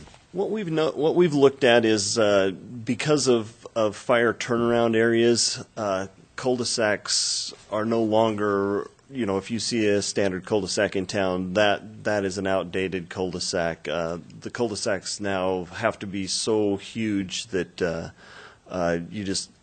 they just turn into giant paved parking lots, and they're really not efficient for development. I mean, it has to be a severe case before you would even consider a cul-de-sac in Moscow or Pullman or anywhere at this time, just because of the fire requirements to turn around. It's just they're just not efficient. Would if you were to proceed in that vein, would it have negative economic consequence to the developer? We haven't looked at it that closely yet. I believe it would. I believe we would lose some lots. Like I said, the value of the lots would be higher on a local road, just because, or local street, just because of, in a realtor's eyes, they could sell that more easily than a collector street. Thank you. John. Well, the only thing I've got at this point, Scott, is with the idea of cul-de-sacs, it appears as though if you put in two cul-de-sacs, you're just choking things off more than they already are. And if you put in 20 lots, I don't know that the increased traffic is going to be that much. Do you have a response to that, or? These are going to be higher end, nicer homes, and I don't believe that it's going to, the traffic load on the road is going to be very much anyway. I mean, it's going to be, these are going to be nice areas. It's a residential. These aren't apartments or duplexes. I mean, these are larger homes, and 20 lots is not going to put a heavy load on the roadway system. If everybody left at the same time and everybody came back at the same time, that might be a bit of a problem, but the chances of everybody in the neighborhood moving at the same time are pretty slim. I would be surprised if you would even notice a 10-second delay in traffic. Okay. Thank you, Scott. Okay, thank you. Okay, the public hearing gets reclosed. And now we do our deliberation. Who would like to start? Walter would like to start. Well, unless somebody else wants to. I've got two things. One, I've got and it was pointed out in the neighborhood meetings, I've got a real problem with Lanny Lane and Landy Lane. When Mike first announced this earlier, I almost thought he said Landy Lane instead of Lanny Lane. I'd have to go back to the tape and see which he did. But the fact that I heard one or the other and wasn't sure which, I do not want to be a emergency dispatcher trying to figure out where the heart attack is. There's worse than that out there, trust me. Pardon me? There's worse names than that. This is the one we've got in front of us tonight. So I would really like to see the staff negotiate with the two names to see if they can find something to separate them for that reason. Secondly, I do like the 10-foot path proposal and the 2-foot widening of the street that's been proposed, but I do not like the parking on the north side for now. And then we will remove it later. First of all, staff, which will turn over, and council, which will turn over, has to remember that this agreement was made in 2016, and that in 2026, we're supposed to pull the parking on the north side. I find that challenging as to how you keep up with that. Secondly, I can almost guarantee you the neighbors who have enjoyed parking on one side of the street for pick the tens of years would have any interest at all of losing it. Now, the city has the ability to pull it if they want to, but when those types of things come before councils, and I've seen it happen several times since I've been on, we don't always work in the best interest of the entire community. A neighbor or two can sway us to make changes in streets for long or short sections because the neighbors make a very convincing case. For example, there are now 2 stop signs on First Street that did not used to be there. A neighbor came and complained to the council 10 years ago that the traffic on that was too fast, too many cars, and they needed some stop signs to break that up. And the council did it. For good or bad, whatever, it was done. It hurt the east-west connectivity, which is sorely lacking in this community in the first place. So my only point, not to pick on that, but is that if we put it on, I wonder how it'll ever come off. So I would really like to challenge staff to come up with a third or fourth or whatever it is last solution.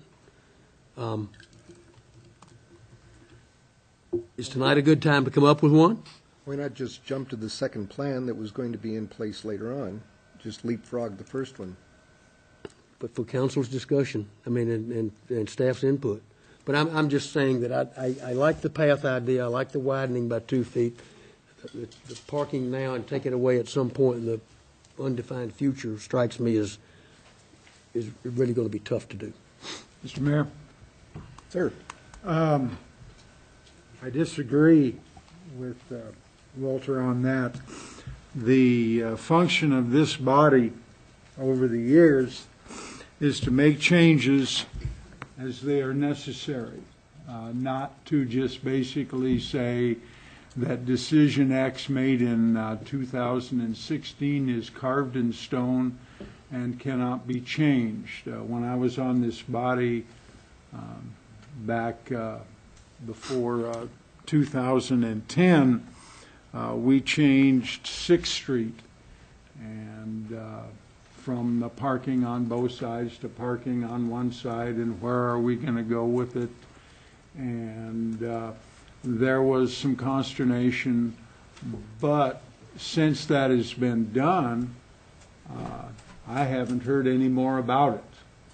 And I think as far as having a situation where we start out with parking on both sides of the street, knowing that at some time in the future, and I could just as easily say that everyone in this room,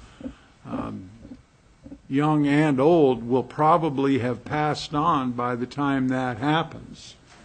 And so it's not something that we need to worry about, and it's certainly not something that I'm going to use to base a decision on as to, I understand why you said it, Walter, but I just, I don't agree with it. And I think that the idea that the Picas have is a good idea. I think the presentation that was made here and up there, and then the careful consideration that was given the whole process by planning and zoning. And I was the council liaison for planning and zoning for 2 years, and that body is diverse. It is well informed. They ask a lot of questions of themselves, of the city, and when they come up with a solution to a problem, or they come up with a way to move the process along, I have a tendency to go along with what they have come up with. And in this particular case, I'm going to do that. Thank you, Your Highness. Yeah, I'm with John. I don't have a problem with having the two-sided parking, and I honestly would probably lay down $5 on you, Walter, that we'd probably only see parking on one side of it anyway through that entire time, so it probably wouldn't be that hard to do. But I also have a feeling we wouldn't do it in my lifetime because, you know, Mr. Prawl and his direct descendants obviously aren't going to do anything with his property, so, you know, I don't know how many years down the road it's going to be before somebody says, well, I don't care what Jim thought, we're doing it. But, you know, it could be a couple generations down the road, but, you know, eventually something might happen there. But we won't have to deal with it until somebody has to look back and decide what we decided back in 2016. And even then, they may decide that a collector can have parking on both sides of the street. We may have a change in street standards by then. So who's to say? Probably several. Yeah, probably several. So I'm okay with that. I do want to stay with the what is it? Vertical curbs. And as far as the tree lane on Orchard, tree lawn at Orchard, I can see an issue there. You know, it'd be nice just to not deal with that because of the sight distance concerns, as well as, you know, the fact that, you know, you do kind of get some topography challenges there as well. So I think that would be okay there to leave that off. But I do want to add the condition. We have the ones, but I do want to add that streetscape alternative with the 10-foot bike and ped path as a condition. I don't think it's in there. I don't know how it's included now. I know that was an alternative you guys come up with for tonight, correct? Correct. Yeah, so I'd like to see that as a condition should we move this forward with approval. I would agree with Dan on most of his points. I think the idea that Lanny Lane is going to be a high-speed through street in our lifetime is pretty minimal, given the fact that Mr. Prawl and his descendants will control that property and probably prevent that. And I think that's one of the main concerns of everybody that's in opposition of this is that there'll be a lot of traffic through their neighborhood. I think it'll be a long time before that happens. And I agree that planning and zoning has looked at this pretty carefully, and I would go along with the conditions, including the one that allows parking on the street. I think that's important in that neighborhood. I wanted to ask you some questions about, or get clarification on, is it possible, I like the decision about keeping it 25 miles an hour and the tree, no trees on the sidewalk and stuff, but is it possible to make a covenant for that if people purchase property in the development, that they could have some sort of, because it seems like the water is the issue that has been the big question, that if those people that purchase those lots that are on the north side and the kind of northwest side, that they then do something to promote wetland conservation or grow it. I don't know how to say it. Just because when you look at the way the land lays, those are the properties that would have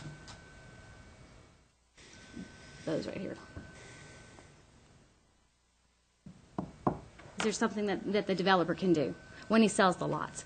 You know how sometimes lots have covenants, and when you come in, you say you can and can't do certain things? Well, the developer could certainly do whatever he wants in the covenants, but the city doesn't enforce covenants, and so we don't really get involved in CC&Rs.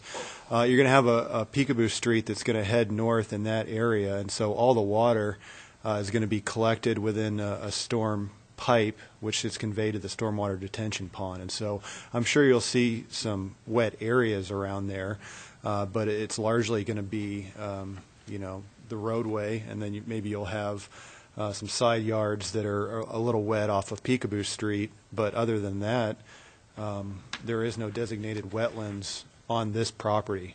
Property to the north with the freshwater ponds are on the National Wetlands Inventory, but talking to the Army Corps of Engineers, there's no jurisdictional wetlands going across this property. So they've developed it into wetlands then?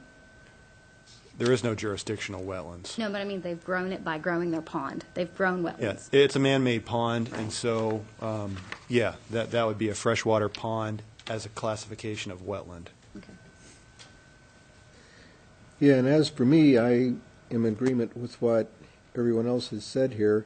I do think the one central point is the flow of water down through the site, but eventually that's been already cut off in this guy's backyard right here or thereabouts, because other subdivisions have been built to the south, and the excuse me, and the wetlands themselves don't reappear until you get down here below Tatuna. So already it's an interrupted series of hydrology movements. I don't think that anything would be gained worth having by having a double cul-de-sac, because if my memory serves me correctly, cul-de-sacs are 96 feet in diameter, which is huge, and then you've got a sidewalk to the outside of that. That, to my mind, would increase the runoff in any kind of rain or precipitation event and cause even more problems than what would already exist. Further, they would eat up a lot of the land, turn it into impervious surface that would otherwise be occupied by people's front yards, backyards, and other issues like that. And so to my mind, the double cul-de-sac would do nothing but impede east-west traffic. And as people have already indicated, this town has a problem with east-west connectivity. And for sure, Trail Road should be kept in mind as growth occurs to the north for a full connector between Mountain View all the way over, hopefully, to Highway 95.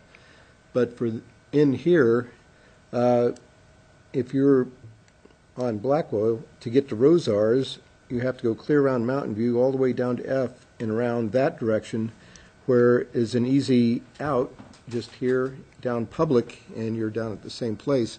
So it actually does a fair job of conserving trips around town and decreasing motorized traffic on other of the streets that would otherwise be impacted. So with that in mind, I feel that the development is good. I wish we could do something about the west side of Orchard to give it a full width connector layout, but as is, it's not going to happen for a while. The visuals on between the two Highlands is tough. I've never liked them myself. But if we can keep the traffic limit there to 25 miles an hour, keep the speed limit to 25 through the Lanny, I think we're in good shape. But I really do agree with the name Lanny and Landy. They are too close on a 911 call at 2:30 in the morning. For sure the emergencies are going to go to the wrong place. And here's a chance to fix it now instead of worry about it later. So those are my thoughts on what's going on. Dan? I'd like to make a motion that we approve the preliminary plat with these conditions. The Orchard Avenue right-of-way shall match the Orchard dedication through the Evergreen Hills development to the south of the proposed subdivision. Public utilities be extended to the north subdivision boundary in Peekaboo Street. The developer shall verify that Peekaboo Street location is viable for future extension to north. Developer shall enter into purchase agreement with the city to acquire Tract A for future water booster station, or the developer shall increase the lot area to meet the minimum lot area requirement of the R1 zone prior to the final plat, and that the developer include the streetscape alternative presented tonight with the parking on both sides and the 10-foot bicycle pedestrian path. Was that on the north? South. South side of what is currently called Lanny Lane. I'll second that. Do we wish to include the nomenclature and the landscaping issues? Okay, I guess we can also, I'll amend it, that as far as landscaping, you're talking the tree lawn at Orchard? No, I'm talking the landscaping with the street plan for the 10-foot wide bike path that didn't have any reference to tree lawns landscaping around it. Well, there's a tree lawn between the path and the street, correct? Right. Correct. Yeah, Okay. it's already. And that's, as they proposed. Okay. So that's, if you need to add more to that. It'd just be typical street trees within that area, yeah. Okay. And we don't need to condition the vertical curb because that's part of the standard, correct? Correct. And then you had something else? Just wanted to point out we had the path going to the north on Peekaboo Street. We also wanted to talk about expanding maybe the sidewalk on one side of the street on the west side to 10 feet so we could carry the path system to the north. I think that's in. Yeah, if that's part of, I think we can include that into that streetscape alternative. Okay. If I may, did you also want to direct that an alternative name is found for Lanny Lane? Yeah, is that something that we need to condition, or should we just give direction as upon approval? Yeah, just, I guess one of the considerations there is there are a couple of existing houses that have the Lanny Lane address. That's was my worry. Yeah, and it's usually in these situations we would want to approach those property owners to talk to them about, what the issues are and our recommendations for something different, and then work our way through that. As far as whether or not it needs to be a condition of the plat or just direction to staff, I think direction probably be sufficient. Okay. And then we can address what that final outcome is at a final plat stage, or even after that if it takes longer. Okay, so your original motion continues as is. Yep. You're fine with that? I'm fine. Okay, anything I'll else? second that too. Okay. John? Aye. Aye. Aye. Aye. Aye. Aye. And that passes. Thank you to everybody who came and testified and supplied their thoughts. We really appreciate it. Just the relevant criteria and standards, sir? Can we include the relevant criteria and standards as written and presented by planning and zoning? And do they need to be amended to fit what we did? Yeah, you can, but someone needs to make a motion to that effect. I would move that we accept the relevant criteria and standards from the Planning and Zoning Commission. Second that. And Jim seconds. Aye. Aye. Aye. Aye. Jim? It's me. Aye. Aye. Thank you. Thank you. Okay, at this time, we'll go into recess for 5 minutes and be back at 20 till.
Thank you, everybody. We will resume to item number 4 on the agenda, which is the audit of the 2015 Comprehensive Annual Financial Presentation, the acronym called CAFR, by Gary Reed.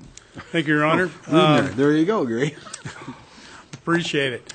It's the time of year when we develop and bring forward the audited financial statements for fiscal year 2015. As you know, the fiscal year ended on September 30th, 2015. So what happens is a lot of work goes on downstairs with the finance staff and the rest of the departments gathering up what we affectionately call year end. We retain a firm who's been with us quite a long time, Presnell Gage Public Accountants. Nick Nicholson is here to present the audit. As part of the audit, we have, as you know, for the past 12 years, received an award for excellence in financial reporting from the Government Financial Officers Association and for our comprehensive annual financial review. And as the mayor said, affectionately known as the CAFR. That document has to be submitted by the end of this week. We rushed the audit a little bit to get it to you. That's why you don't have a signed copy. We had some extraordinary circumstances. The document is complete except for the signed letter. We will get that done. The reason that we're pretty adamant about submitting the CAFR again is that it is a great document for use in our financial dealings. When we got our pretty excellent bond rating for our sewer bonds was in part because of the financial reporting and the quality of work that's done that goes into the CAFR document. So we wanted to get that done once again. We've been a little bit complicated this year. As you know, Don Palmer, our longtime finance director, left us in January. So the staff downstairs has done an excellent job. Sarah Banks, our accounting manager, is here tonight to provide support and mostly shoring me up as interim finance director while we do this. Nick will be giving the presentation today, but I just wanted to thank the finance staff and everyone for all the work they put into this. And with that, I'd turn it over to Nick.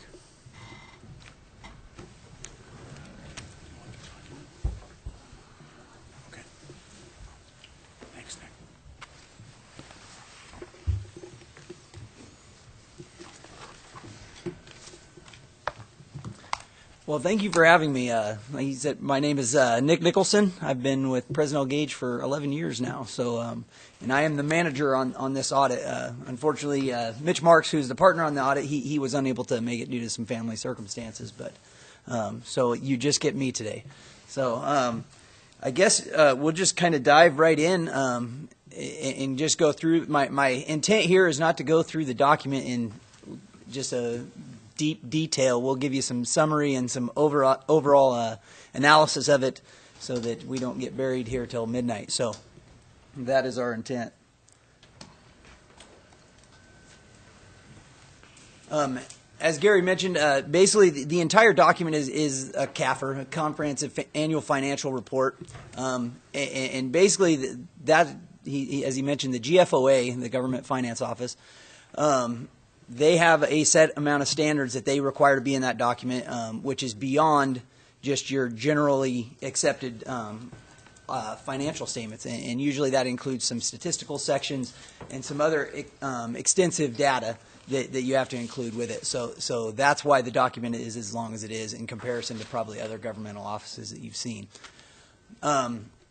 The Governmental Accounting Standards Board is actually the governing body that oversees all of the governmental audits, and basically that's the generally accepted accounting principles that this audit falls under.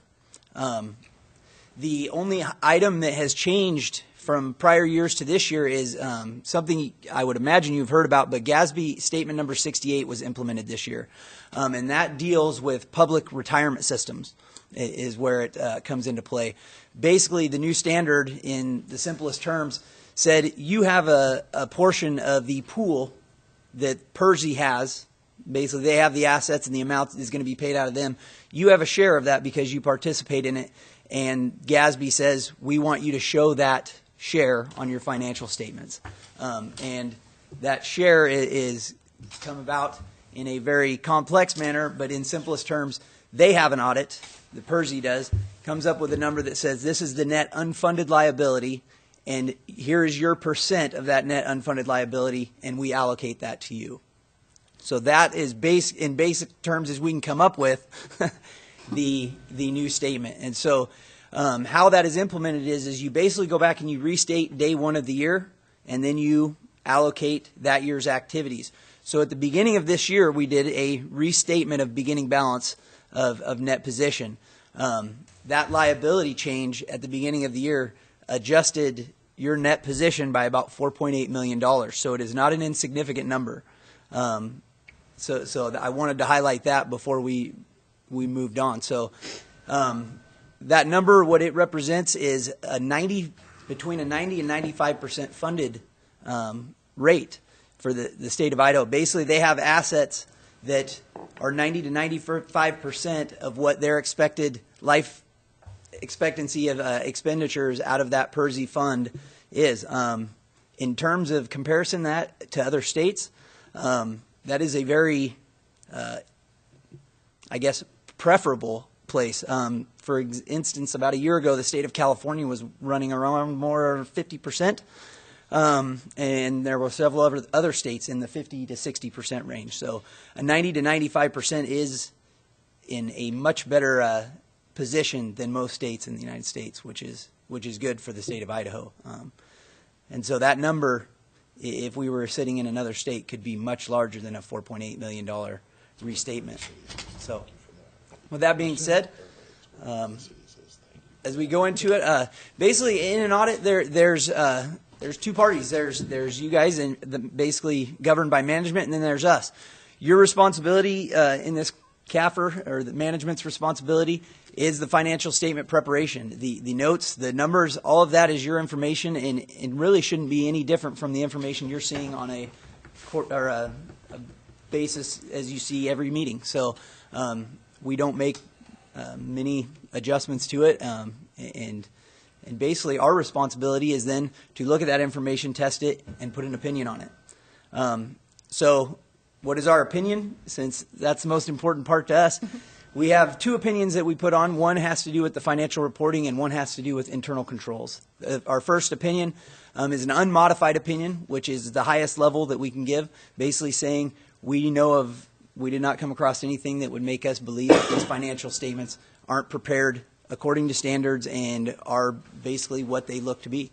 And the same goes on the internal control side. We did not note any instances of internal control processes that weren't operating properly and would lead us to believe that the information could become materially misstated because of a lack of operation of those internal controls. So, with that being said, going into kind of, this is just a general outlay of the statements themselves. I won't go into detail. Those are basically, it follows kind of a set pattern there. In the audited financial statements, it kind of tries to highlight, standards have tried to highlight basically the main portions of any government agency, which is called your major governmental funds. Basically the biggest or the most common or some other criteria that says, hey, these are the biggest areas that we need to focus on. And those are your major governmental funds, which are the general, streets, parks and rec, capital projects, and Hamilton. And then you can see all the other non-major, which are basically allowed to be summarized. The other major funds are your enterprise funds, your water, sewer, and sanitation. Those are required to be highlighted. So, the general fund, obviously, it's a fund that accounts for all financial resources except those required to be accounted somewhere else. Basically, it's the catch-all, and it's your chief operating fund. So the largest portion of your expenditures come out of the general fund. Special revenue funds, basically, usually they come about because the source of revenue that is funding that, it specifically restricts the expenditures in that fund, and so they're required to be presented separately. One of the major numbers that we always like to highlight and is of probably the most importance to you is the fund balance of your general fund and your other major funds at year end. Basically, this is the amount that at the end of the period, this is what you had available to function for the next year. You can see that your general fund has continued to increase its fund balance. Generally, that happens as your expenditures and the size increases because you need to have some operational funds to continue into the next year. For reference, we usually, in most governmental places, we try to say, hey, you need to, a good practice is to have about half a year's expenditures in operating funds to carry over, and you guys were right about at that. That's our recommended minimum is between 3 to 6 months, and I think you're right at 6 months. So that's a good thing. The enterprise funds, which are obviously water, sewer, garbage, they do have a different accounting treatment than your regular governmental funds, which the governmental funds operate on kind of a modified accrual, which basically is non-business-like. It's budgetary basis. So you guys work on budgets. It's cash in, cash out primarily. The governmental funds operate on that form. The water, sewer, sanitation operates on basically a business style, which you capitalize your assets and you depreciate them, and you capitalize your debt onto the balance sheet and pay down the debt. So that's the primary difference between the recognition. You'll see in the water fund, your kind of how your funding is going basically with rate increases. You can see from 13 began to rise. These are just some general trends. Your largest expense is your operational expense, and you've started some new projects in the last couple of years to bring that expense up. The water fund net position at the end of the day has continued to rise. As basically the primary portion of that is in the capital projects. Basically, you guys have been accumulating funds for future capital projects that have not taken place, and so that's the primary increase in your fund or your net position is related to funds restricted for future capital outlay. Now this one looks a little bit odd, and basically the explanation of that is in 2013 you refinanced bonds, and so basically it took a spike because you paid off one bond and restructured it into another, and so that's the primary reason for that spike in the expenses there. So you can see the trend continuing there. So. In the net position, obviously you can see the trend there, also increasing in the capital projects fund for future capital outlay. This is your sanitation fund. Not a whole lot has changed. A continued rise in expense in relation to the amount you're funding. So your excess there is continuing kind of on a normal trend with the increase in net position, once again, going to future capital projects. Kind of on some major financial highlights, we kind of talked about the net position. The net position actually shows an overall decrease this year, but that is primarily due to that restatement that I mentioned earlier. Basically, your net position decreased to restate for the new GASB 68, and that's why the net position is decreased. Actually, the governmental funds had about I believe a $300,000 increase in the operational side of it, and then the $2.8 million is actually the governmental share of that restatement. So that's the primary difference there. Governmental restricted net position. As I mentioned earlier, your total net position of that $3.3 million, that consists of an amount restricted for debt service for $91,000, highway user tax purposes for $234,000 approximately, and then the largest portion, $3 million of it for parks and recreation, which is the Hamilton funds that aren't just unavailable or unassigned to anything. So, yeah, go ahead. So, you're talking about the $230,000 for highway user tax purposes. Is that the new HB 312 money, or is that shown in this? That's even shown in this audit this year. That would be the new. Actually the majority of that is prior. It doesn't have to do with that. That's been accumulated over prior years coming up to this. I'm not sure how much House Bill 312 has Okay. So that is the new 312 money. And then there's a list of probably the major capital projects that you've seen during the year and the purchases. I won't go through those in detail since you've probably discussed those at length already. Other financial highlights in your business type activities, the water, sewer, garbage, you'll see the restricted fund balance. That's still primarily consists of capital projects funds, 11 million of the 13 million, and then the 1.6 for debt service, future payments. So you can see the two major water system improvements projects. Those are the primary large activities that occurred during the year.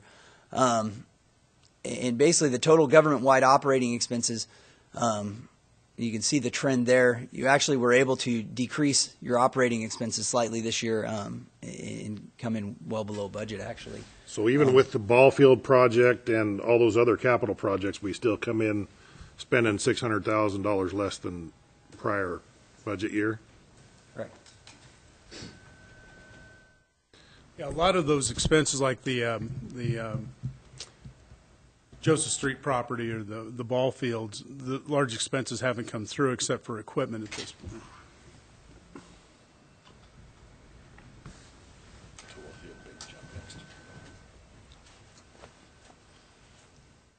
And here's kind of a chart that shows basically in kind of a visual what area the expenditures in the general fund are coming from. General government, and then public safety, and then the revenue that supports those.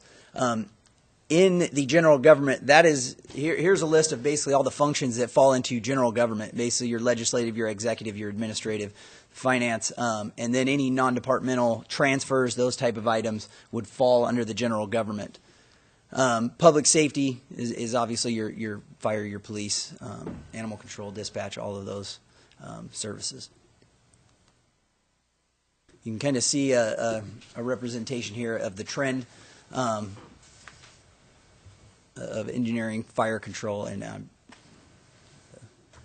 purple would be public safety as well. So, and then general government and non-departmental. Obviously, the non-departmental jumped largely this year. Basically, I believe that was primarily due to transfers.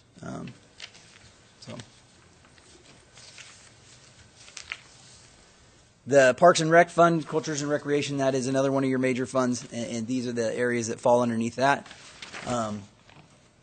You can see 13 is actually what I mentioned to you in the water, sewer, garbage discussion earlier, happened also in relation to Cultures and Rec. You paid off a large portion of debt and refinanced it into new debt. So that's why the 13 stands out so much there. Obviously, the largest portion, Parks and Rec, and then the Hamilton on top of it as well.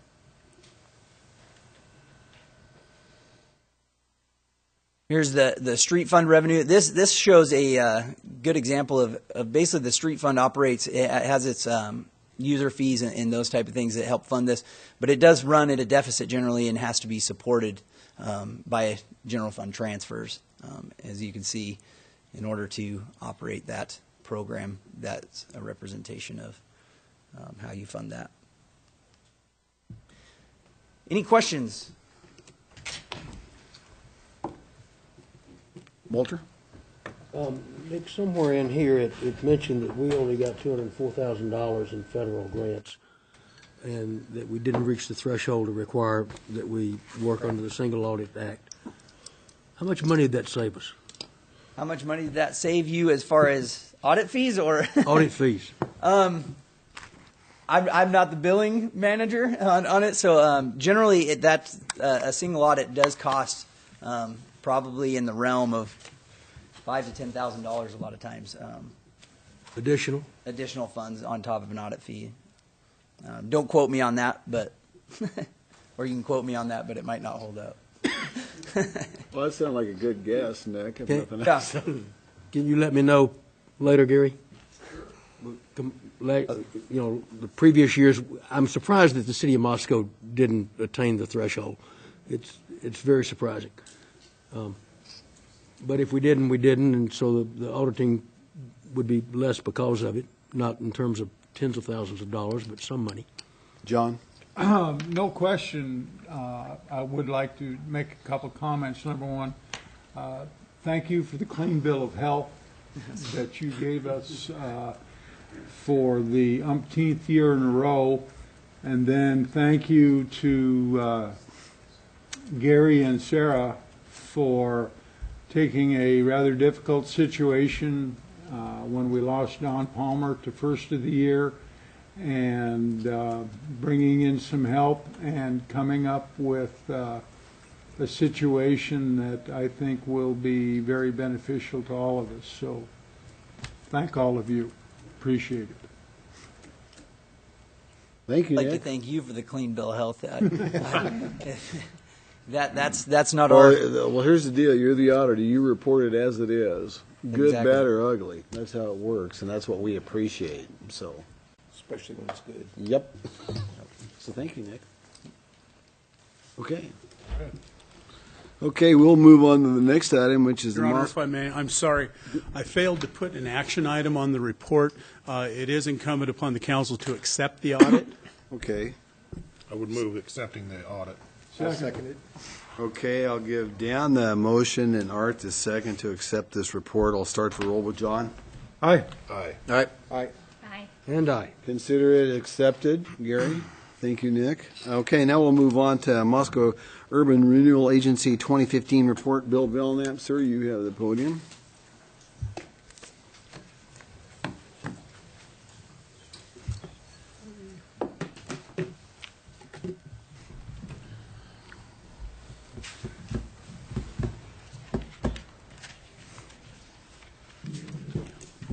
Thank you, Your Honor, and members of the council.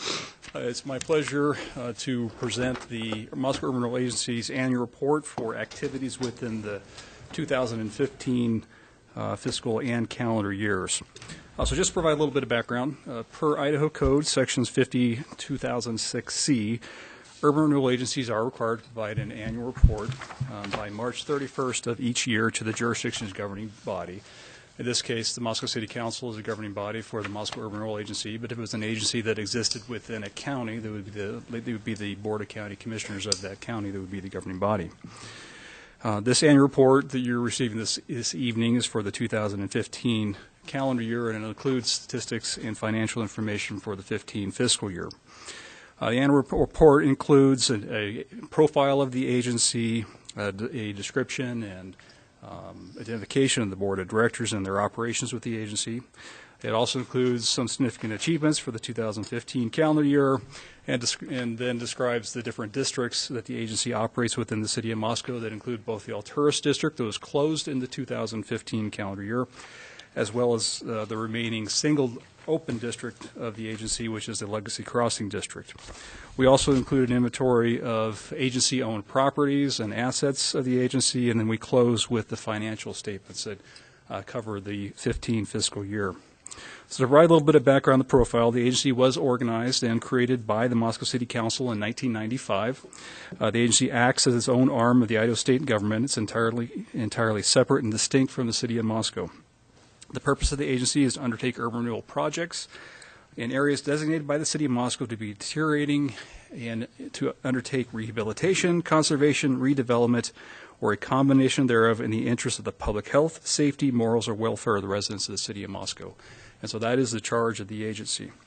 It is comprised of 7 commissioners that are appointed by the mayor and confirmed by the council. It includes 2 members that are identified as members of the Moscow City Council, 1 member of Latah County Commission, and 4 members from the citizenry at large within the city of Moscow or within Latah County underneath the bylaws. The agency's executive director oversees the day-to-day operations of the agency and carries out the policies as directed by the board. The city of Moscow is responsible for defining the geographic boundaries of urban renewal districts and project areas and the creation of all urban renewal districts within the city of Moscow.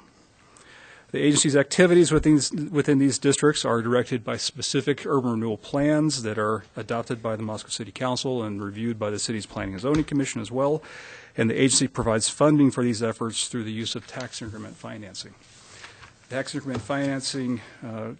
Tax increment revenues are used by the agency to pay for public improvements and other revitalization activities that occur within the districts.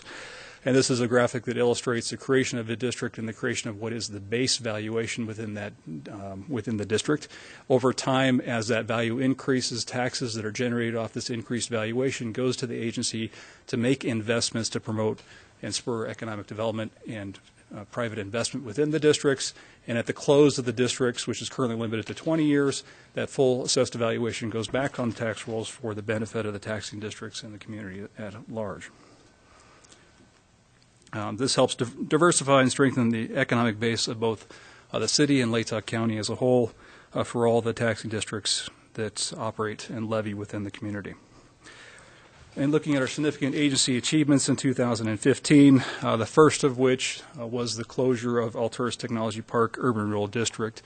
The agency was successful and able to close the district a year ahead of schedule, returning $20 million of increase assessed valuation to the taxing districts ahead of the anticipated schedule date of that district.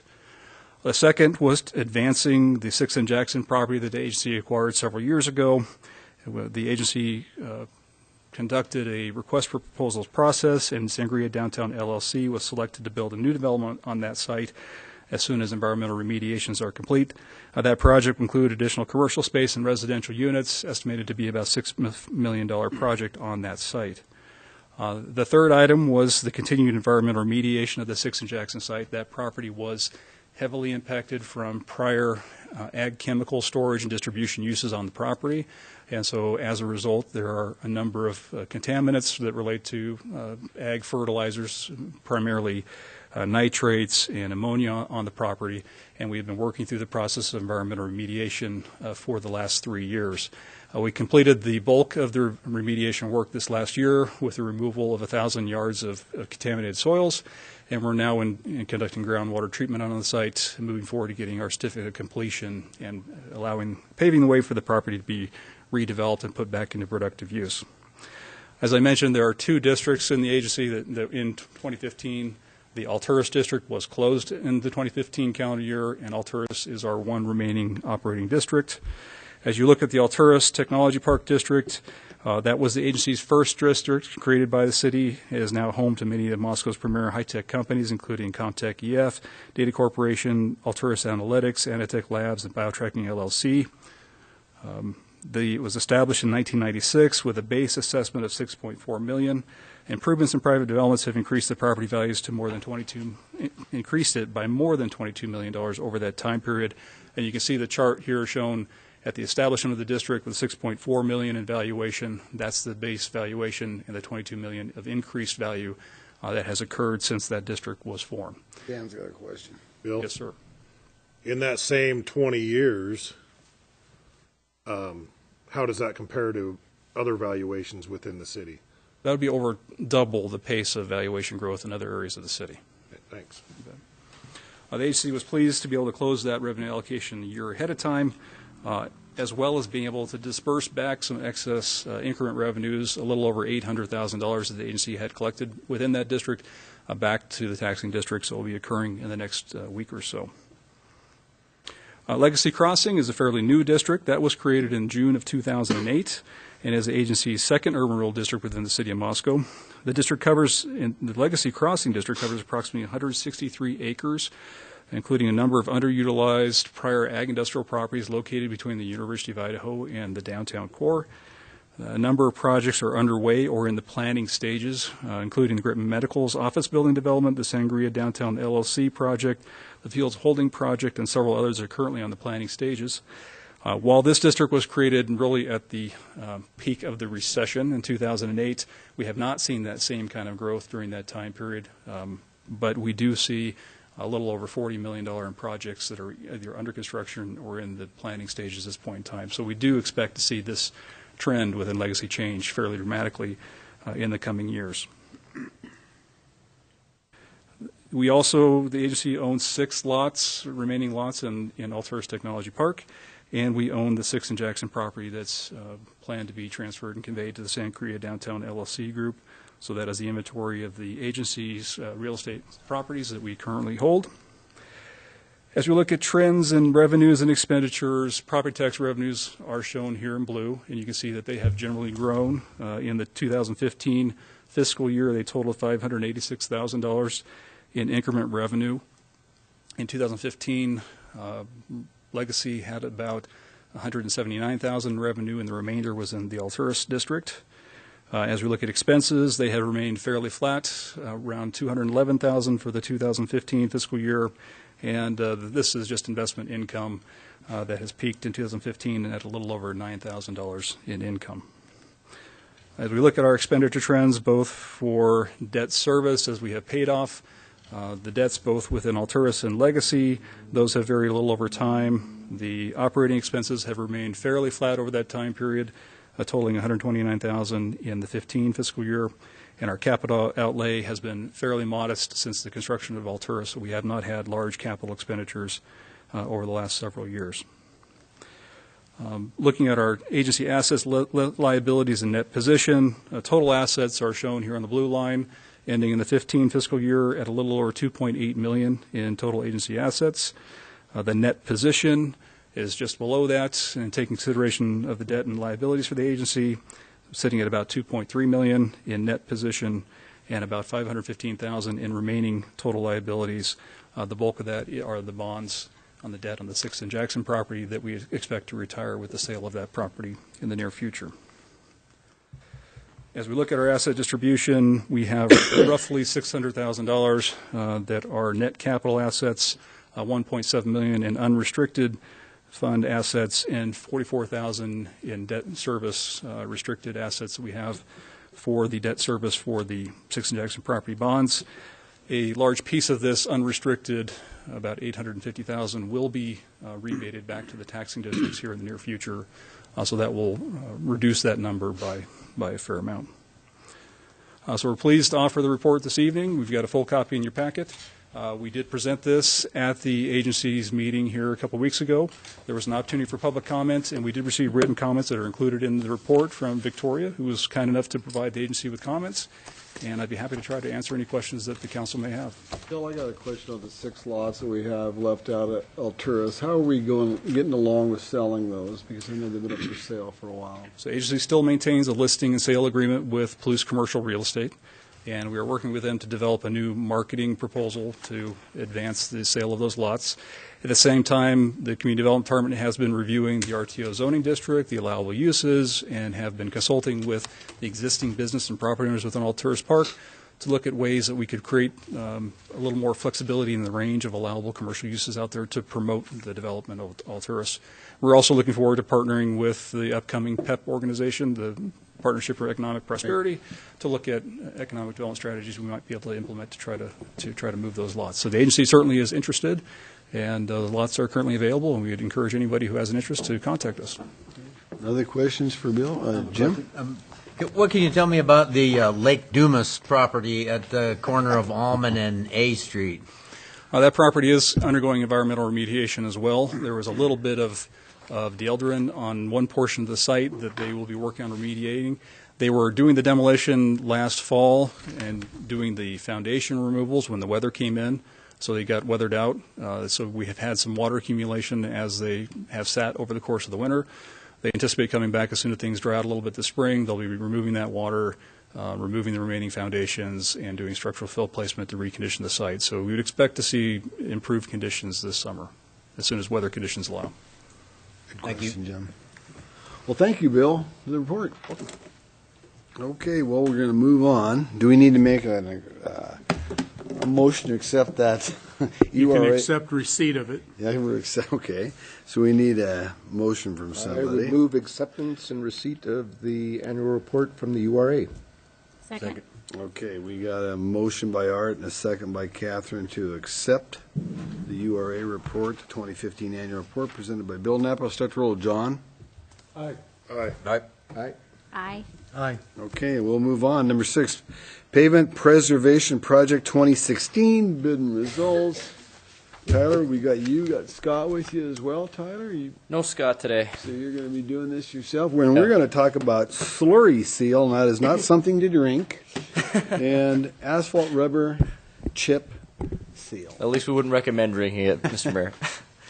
We lost our audience. We thought everyone was here for the road report, but apparently not. Well, you know, actually, because I really like this report, they missed a good one. They're missing the fun one. The folks that are out here are going to get a chance to see a good show here. We appreciate the opportunity to take a minute. We presented to the Public Works Finance Committee at their last meeting, and there was a desire for us to bring a report to the council in conjunction with our request for bid acceptance for the AR chip seal package that we hope to apply to our roadway this year.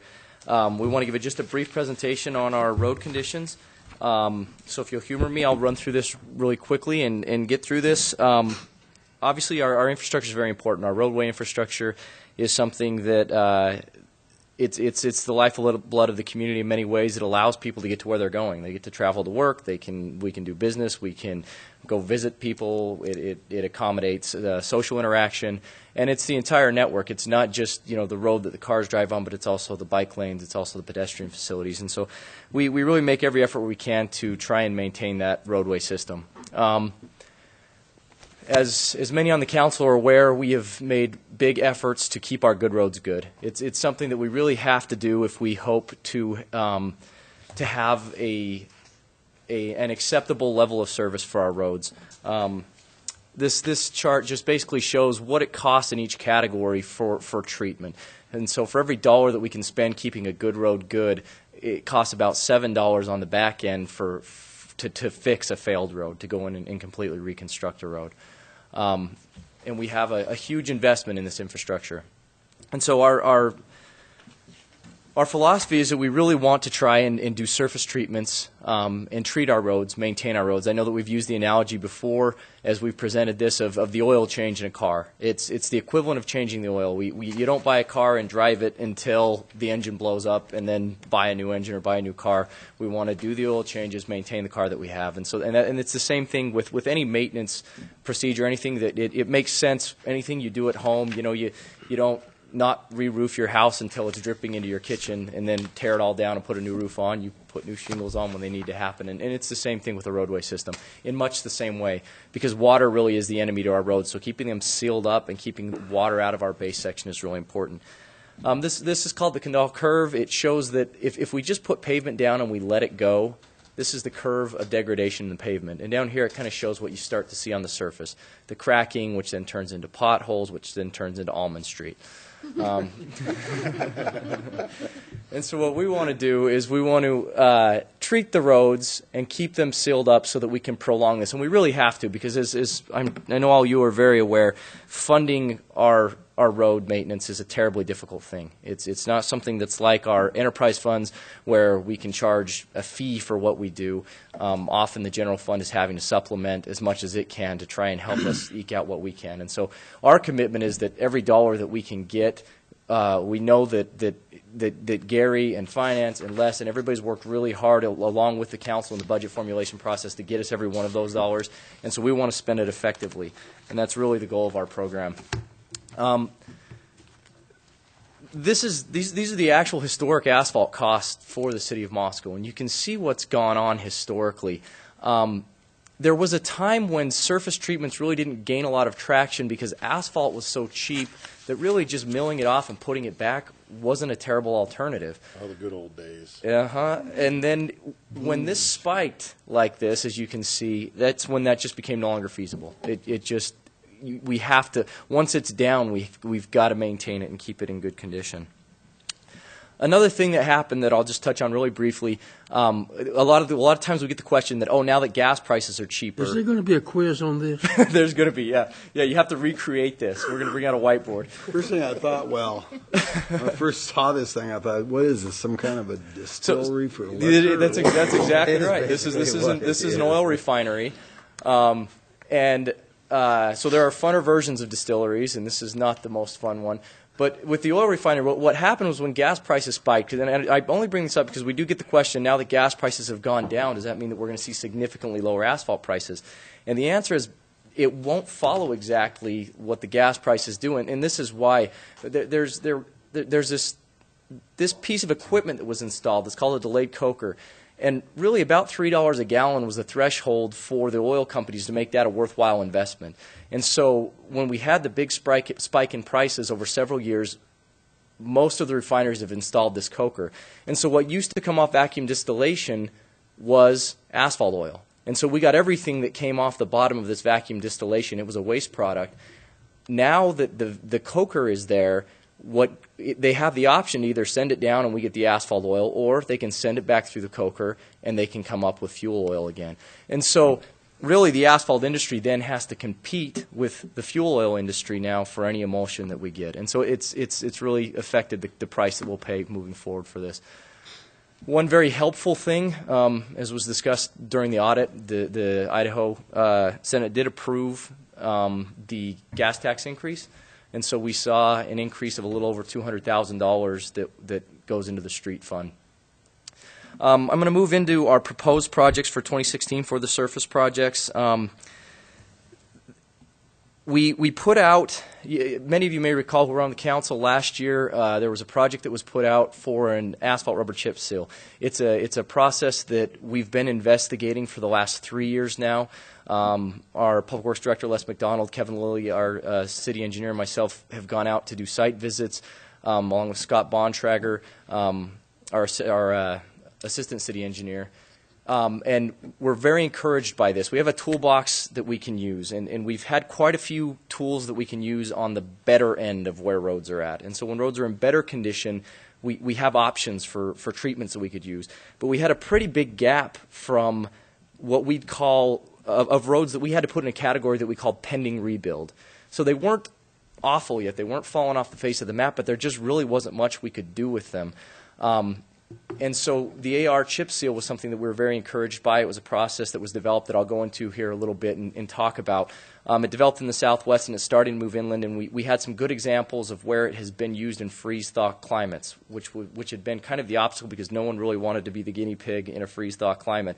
And the Tahoe area became that guinea pig, the Lake Tahoe area in California. And so it started to move inland. We put out a bid package last year for this, and we got some really high bids. And so what we decided to do this year was to put out the bid package again, but also put out a slurry seal package. This is an image of a slurry seal that we did here in Moscow. Many of you are familiar with these again. Really, a slurry seal goes down on a good road. It's the lightest treatment. It's the oil change. We're sealing this thing back up, preventing the oxidation. So we put out a slurry seal package with the AR package so that regardless of where it came in, we'd have a good project that we wanted to do this summer. So we'd hoped to be able to do the AR if the prices came in right, the AR chip seal, asphalt rubber chip seal, but we were prepared with an alternate package for a slurry seal. So this is a vicinity map of the chip seal locations that we were proposing for the asphalt rubber chip seal.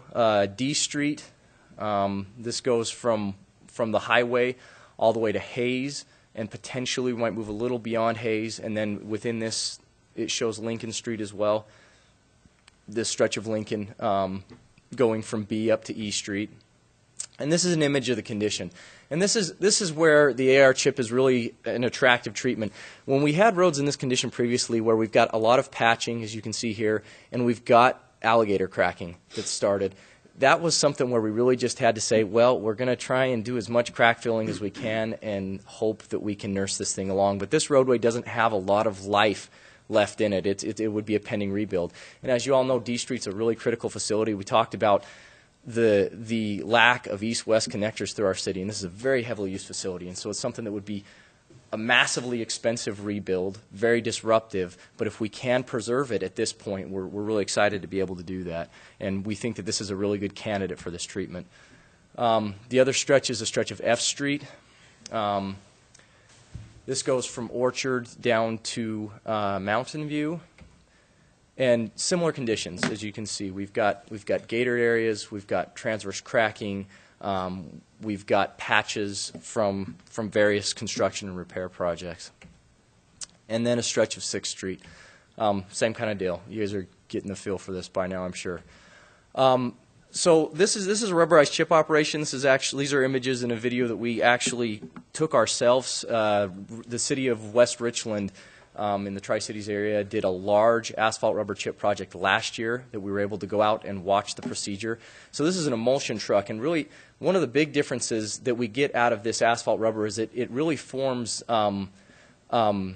basically a membrane that goes over the road that's very flexible, and that's why it's really attractive for cracking. The cracks don't reflect through because of this membrane that forms. And the way that that's done is it's done with a chemical bond. It's a recycled product. They use tires, used tires that they grind up for the rubber, and then it's integrated in this product, and it's put down at such a high temperature that you get a chemical bond that forms this membrane. And that's really the attractive part. So this is a pretty typical emulsion truck that would apply it, but this is the difference here. This big unit on the back heats up the emulsion as it puts it down, so it goes down very hot at over 300 degrees. And so this is a stretch of road where it's been applied. What time does that thing lift off the ground? Pardon me. How thick is it? The emulsion or the final product, Walter? Final product. The final product is about like a traditional chip seal. So you're talking about half an inch. Thickness of your chips, basically. Yeah, it's basically the thickness of your chips. It does go down. The emulsion goes down quite a bit thicker. Sorry, I believe One thing about D Street will clearly be a How very many visible gallons per street. linear foot? I mean, when we do a normal chip seal, we're at a half gallon per. This is usually shot at about 0.65 is usually where they're shooting this.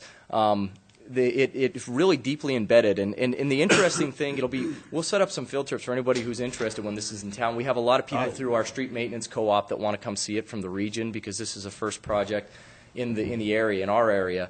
But it doesn't shed much rock at all. It's pretty amazing, because one of the hard things about a chip is that you shed rock, especially in an urban area. We shed rock when we have curb and gutter. We have bicyclists that just hate it. And you'll be amazed at how little rock this actually sheds. It's pretty impressive. Are they applying the rock with a chipper? Yes, they apply a rock with a chipper, so the chipper will come right behind. I've actually got a video, and I don't know why it's not pulling up on this, that I can show anybody who's interested in the aftermath. But so they'll apply. It's very traditional. The rock will come. It's really important that the rock stay right on the hills of the emulsion truck, and then they'll come over it with a roller. They'll have the rubber tire rollers, and then they'll come over with a steel drum roller, and then follow it up with a sweeper and take whatever extra rock is on there. So those are the areas that we're planning on doing with the rubberized chip.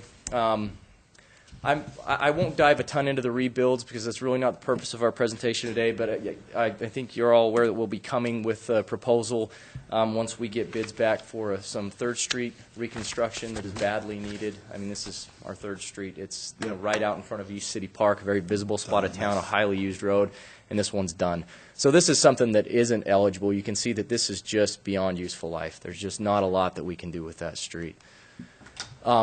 We have the Moscow Middle School project. This is something we're really excited about. We had bids come in that we were happy about, and we'll be bringing to you. We were very pleased with the bids that we had come in.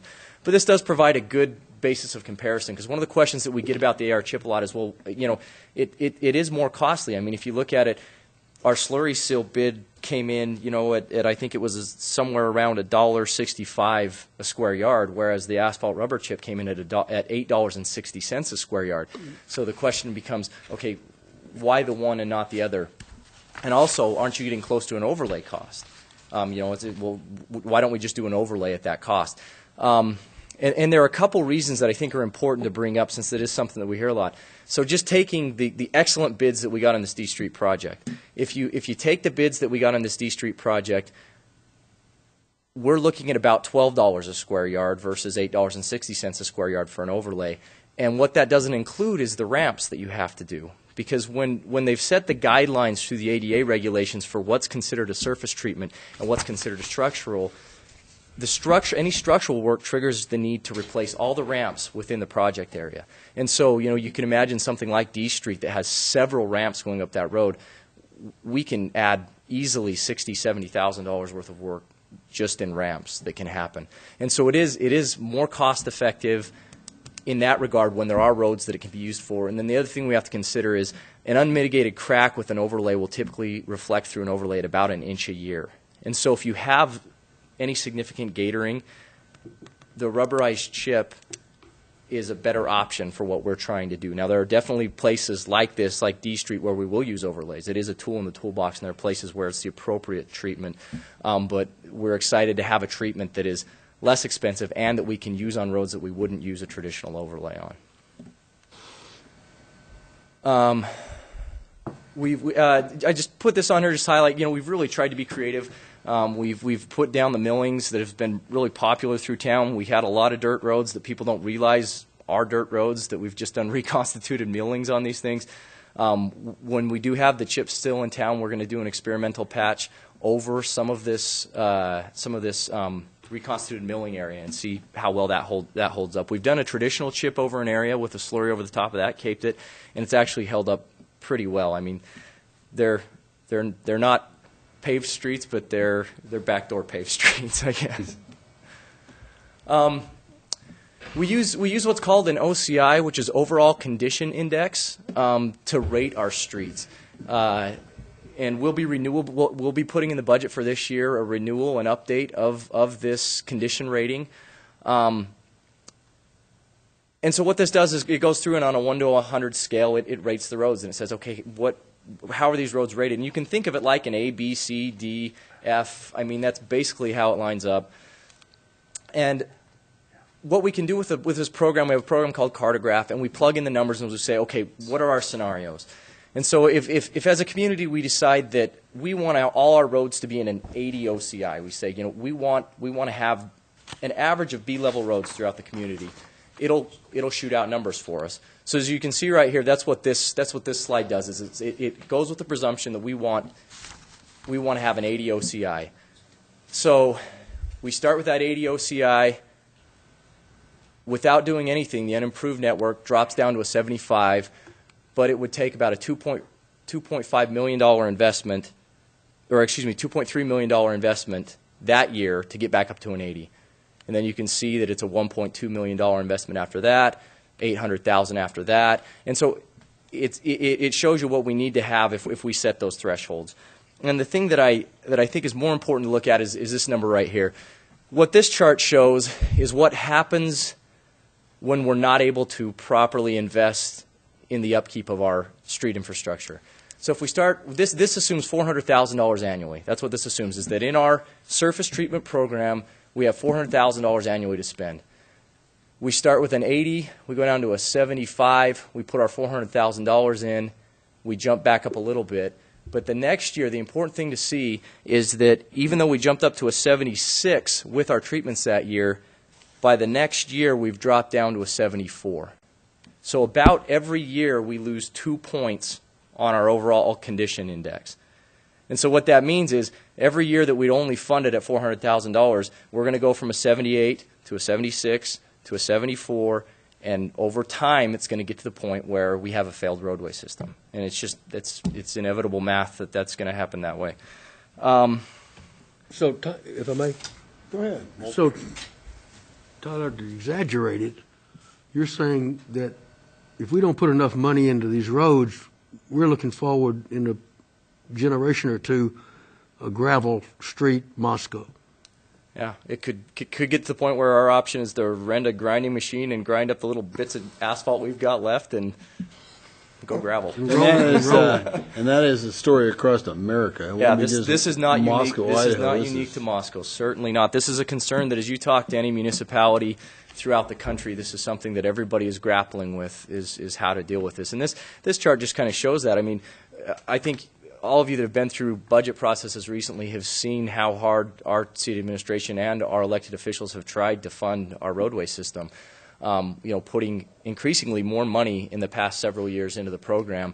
Our average has been about $250,000 since 2002, and you saw what happens with $400,000 annually. And so that's really the results. Our commitment is really that we're going to spend every dime that we can get effectively. And we do understand the difficulties and the fiscal difficulties of it, but it is something we all need to be aware of, and we need to be thinking about how we come to a more sustainable long-term solution with this. So with that, we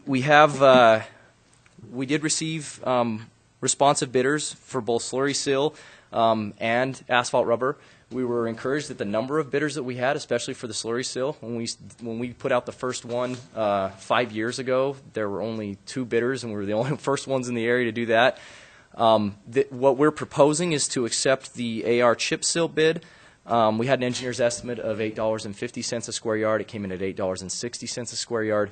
We were really pleased with that, especially considering last year's bid that we put out was 25% higher than that. And so they really sharpened their pencil. We feel like we're getting a really good deal because they want to have an example project in our area. And so we think it's a good chance to try and save some of these very critical roads like D that we have this brief window that we can do something with. And so that's our proposal, is to award to Intermountain Slurry Seal in the amount of $190,920, the asphalt rubber bid for this year. And so with that, I'll take any questions you may have. Walter?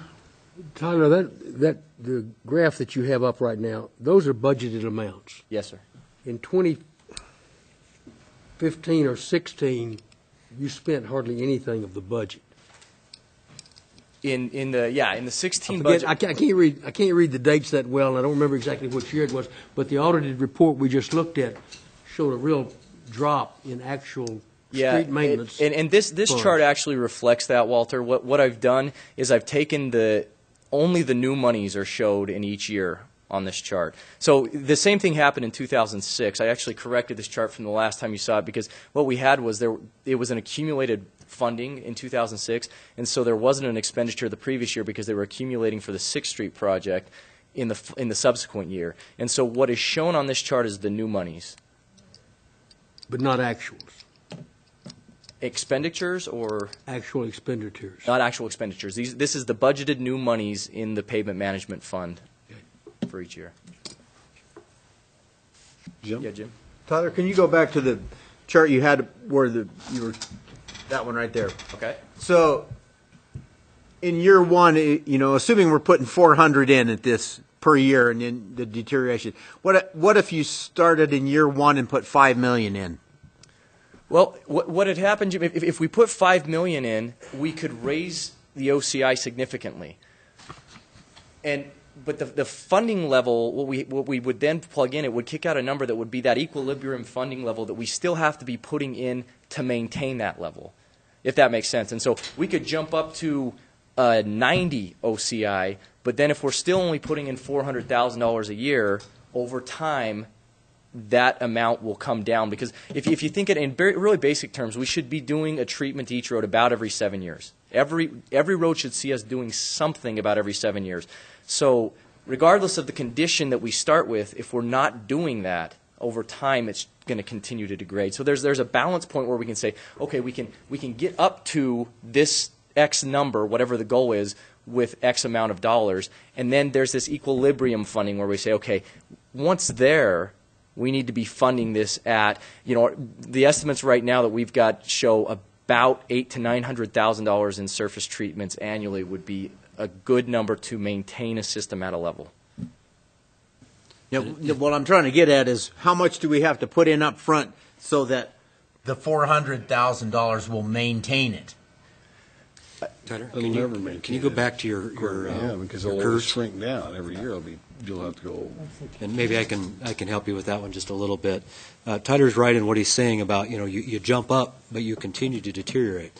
One of the things that's important on this graph, when you look at the green lines, they represent asphalt in its initial new condition, and it tends to not deteriorate too rapidly those first number of years. So it's a fairly flat curve, and then over time, it just starts dropping off. So that's why you see that on that pavement serviceability, that rapid drop towards the end. So if you can catch it when it's in the better condition, in that flatter section, you don't have to do as much to keep the number up. And so if you can elevate the whole system and then apply treatments, whether it's chip seals or slurries or something like that that's not terribly expensive while it's still in good condition, then you keep bumping it up like you see with that slurry seal maintenance, and you're back up into that high level, fairly flat on the curve. So that tends to lengthen the amount of time that you have to have between treatments.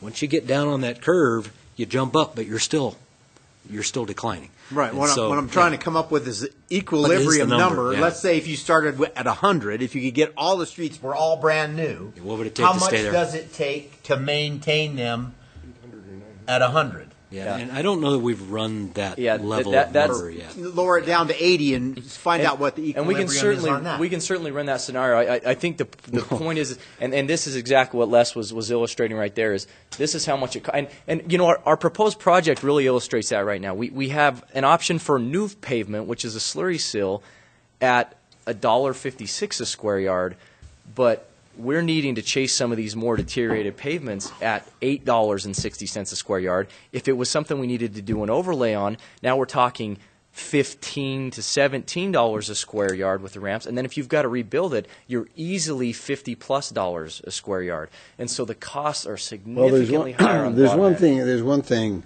for certain that I know: we will never have our streets ever at 100% because you couldn't do it in a year. There's no way in God's green earth you could do the damn thing. No, you know what? Probably in 3 years. Really, thinking about it. So you're going to have deterioration while you're trying to get to that level. You'll never get there. And that's exactly it. And that's why You wouldn't have enough workers. we're always going to have roads that fall into every category. That's just going to happen. That's a reality. But if we can spend our money in a wise way, and we can spend it on these maintenance projects, we can get to the point where 80 OCI is a pretty common goal for communities around the country, to try and maintain an 80 OCI. So people aren't shooting for 100. They're not shooting for 95 typically. An 80 OCI where you say, no, we want good traversable streets, that's a fairly common goal that communities have placed. Okay, so we kind of got off the beaten path a little bit in our discussion. You talked about accepting this Schedule B, which was an Intermountain Slurry Seal for the award of the contract of $190,920. It was Schedule B. That's the one you were talking about? That's right. And that's what you're looking for, that approval? Yes, Mr. Mayor. Oh, okay. John? I'd make a motion then, I guess, that we accept the low bid Schedule B from Intermountain Slurry Seal, award the contract in the amount of $190,920, and authorize staff approval of construction change orders in the amount not to exceed 10% of the contract amount, which would be $19,092. Second. Okay, John made a motion, Jim Boland made a second to accept the low bid Schedule B from Intermountain Slurry Seal, awarding the contract $190,920, and authorize a staff approval of construction change orders in the amount not to exceed 10% of the contract amount of $19,092. Walter, I'll start with you. Aye. Aye. Aye. Aye. You got it. Thank you. Tyler, now, before you leave, there's something I want to mention. I appreciate, as the mayor of this town, because this has been a major challenge area for him. We're going to talk about it every single year, and I think you're doing a hell of a job on it with the staff, with what we got to work with. And every one of us in this room in TBN land knows that you only got a finite amount of money to work with, and I think our guys do a wonderful job on it. So, that being said, thanks for this excellent report. I appreciate you mentioning And that, that's, Mayor. well, it's a big deal to me, and it's a big deal to the councilors up Without here. Steve and his staff, we've got a really professional, good Yep. staff of guys that we really couldn't do it without them. And we appreciate all the work that they do, and I would very much entertain when this new stuff comes along, the rubber coating, that you do a field trip so councilors and myself can go take a look at, because our community will be very involved, as wanting to know what we're doing, and it's exciting because you'll see some improvement in our road. We'll be certain to schedule that. Okay. Thank you. Okay, with that, we will move on to the next item, which is number 7, which is the Tiger. Like a Lisa. Tiger grant application, and looks like Les is going to fill on it. And this is kind of an exciting one too, you guys. We may just be here until 3:22, and this has nothing to do with you, Les, is it? Let's head home now. Cut it off. Well, Mr. Mayor, members of the council, we have an opportunity to pursue some funding. And this is a grant program that we've seen before, which is the Tiger program, and it is the program that funded our Intermodal Transit Center a few years back. And I think it was the first year of the program that came out. We were successful in applying for funds at that time and built that fine facility. It is now in the 8th iteration of the program, so this is the Tiger 8 grant program. Just came out here in the last 10 days or so that they're making a call for applications. They are due in late April, so we don't have a lot of time considering the amount of work that's involved in putting these together. But something that Elisa, our grants coordinator, Lisa Anderson, has been working on, and with some assistance from Gary and myself, to try to put together a package. And what is we want to talk about this evening is what proposed project we would like to have the council consider and approve for an application, and then some supporting services that we would need from a consultant to help us complete that application process. So to start out, we'll talk a little bit about what the intended project is. We looked at a couple of possibilities, but the one we felt would probably be the most appropriate would be over on Mountain View Road. And of course, a map of the city here. And the area we're talking about is highlighted in red. And this is an extensive project proposal.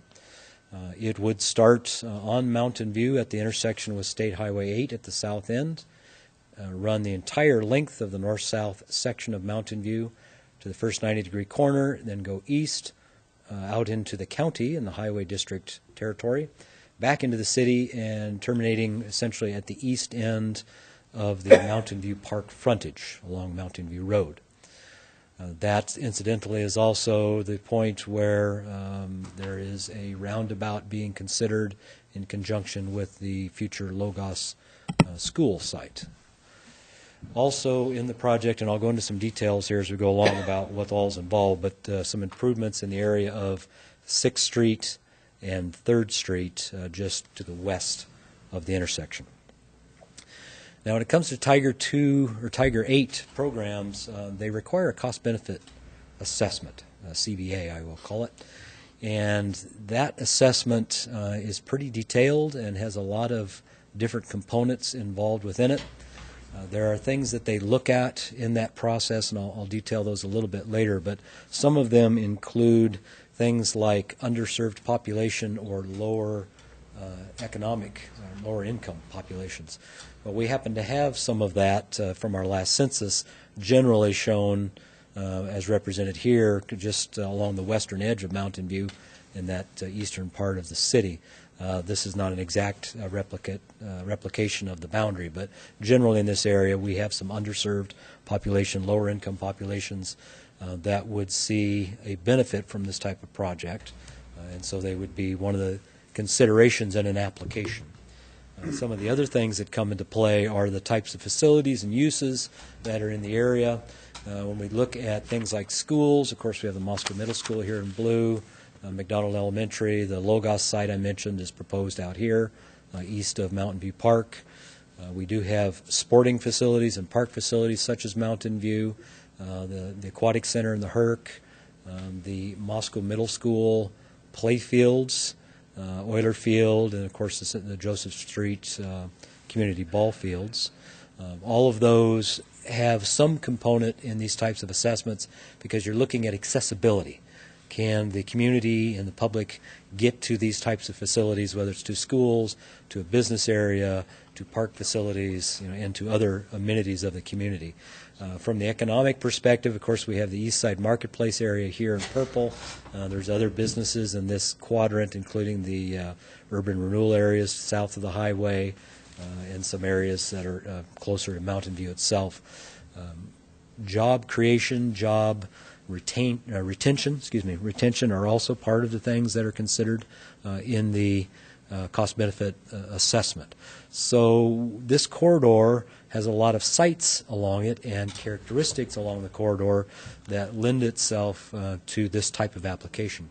There are other components as well, such things like transit, school routes, safety, for pedestrians and bicycles, things of that nature. There's a lot of things happening here that seem to fit the program pretty well, which is why staff really centered in on this particular area as perhaps a good candidate for this process. Now, I will tell you that this project, as it's outlined right here, is very aggressive. It's a large price tag, and we'll talk about that in a few minutes. It may be beyond what we ultimately would end up applying for, but we want to give you kind of the upper limit, if you will, so we don't have to come back to council to say, we need to go higher. It's possible in looking at some of the overall funding levels that other projects are receiving over the last 7-8 years, that we may be on the upper end of that, and so we're going to take a look at, as we do our fine-tuned estimates. The numbers I've got for you tonight are very rough, kind of the back of the envelope, put them together in a day. We're going to be working here over the next week or so on coming up with more detailed estimates to figure out if my numbers were anywhere close, and then determining, okay, do we need to perhaps scale this back a little bit or not, or is what's proposed here okay? Les, can I do a little stumping here for you on Certainly. this? 2 weeks ago, I was back in Washington, D.C., as was Walter and Gary, the National League of Cities. And one of the seminars I went to dealt with the new transportation bill and the 5-year plan and the monies that they're appropriate. Walter, and I don't know if you were in that specific one I was in, no. but I will tell you what, and this is what got me excited about this, because they talked about this very thing, and there's an additional $818 million that they are going to spend this year.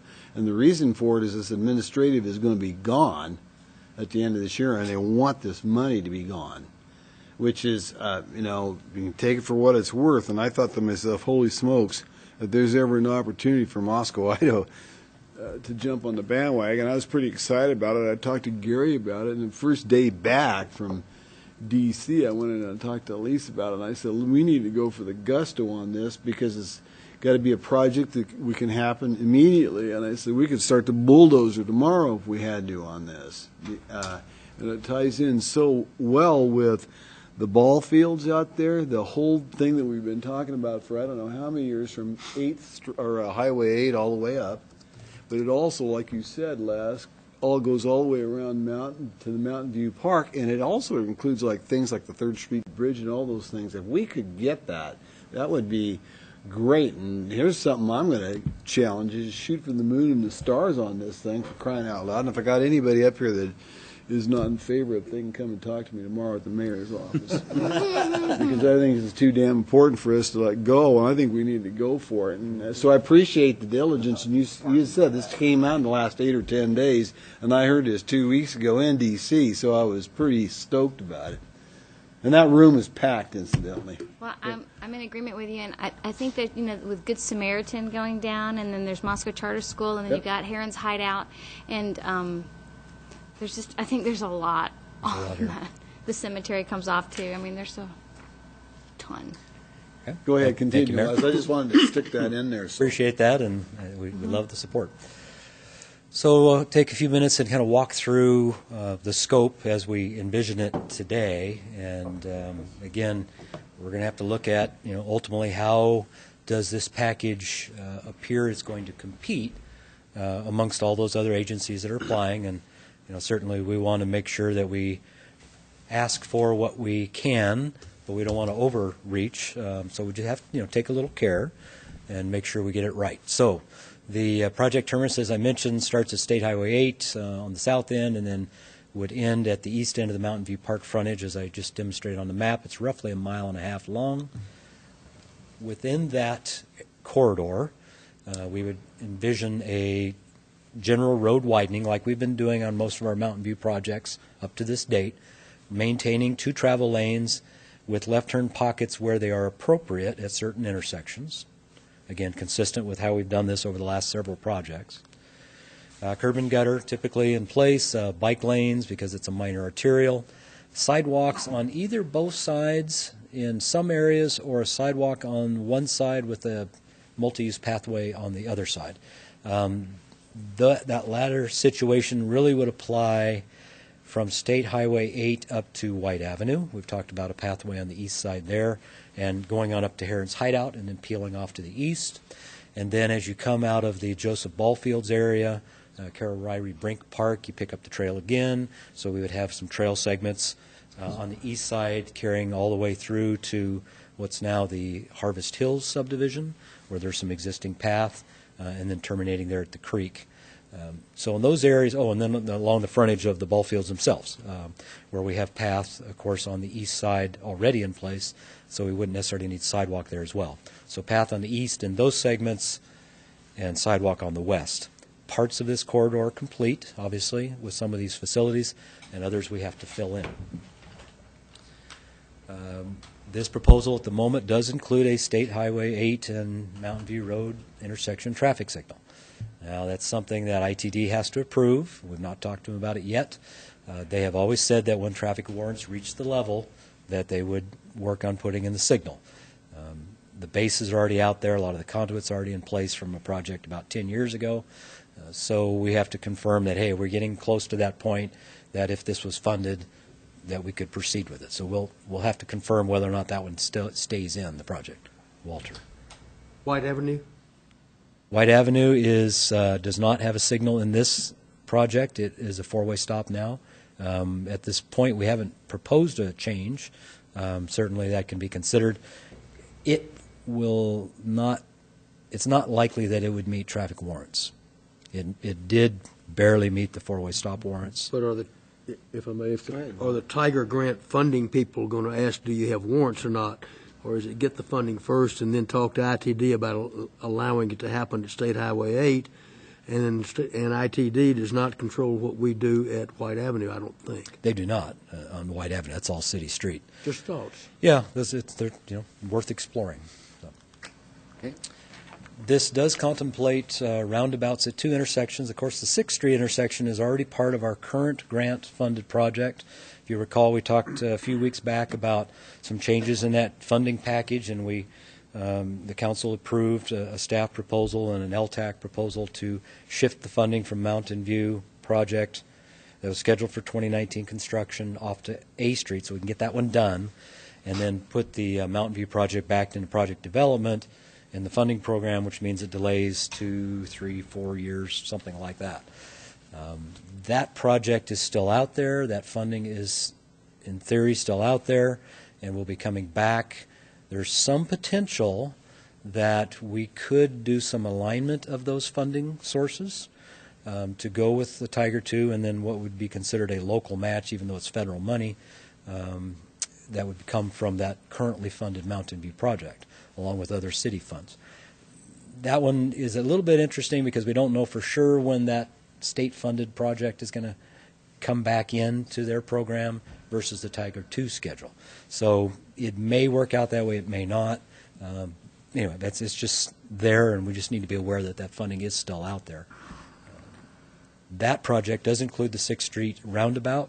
We had considered the Joseph Street roundabout in that project, but we just frankly ran out of funding.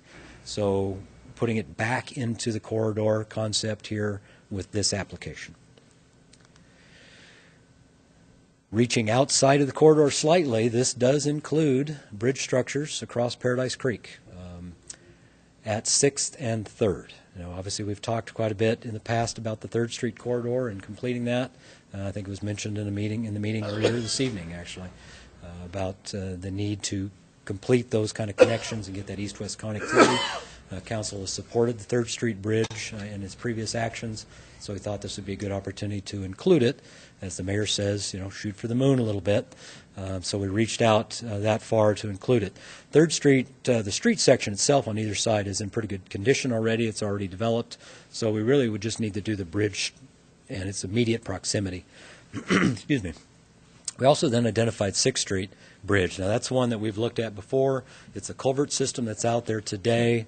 There's a couple of ways it could be approached. We could extend the culvert system to be able to widen the road, to build the road to what standard we want it to be, or we could, in theory, replace it with a bridge structure that gives you better hydraulic flow and habitat and all those various things. So we've got it in the estimate currently as a bridge construction, just like 3rd Street.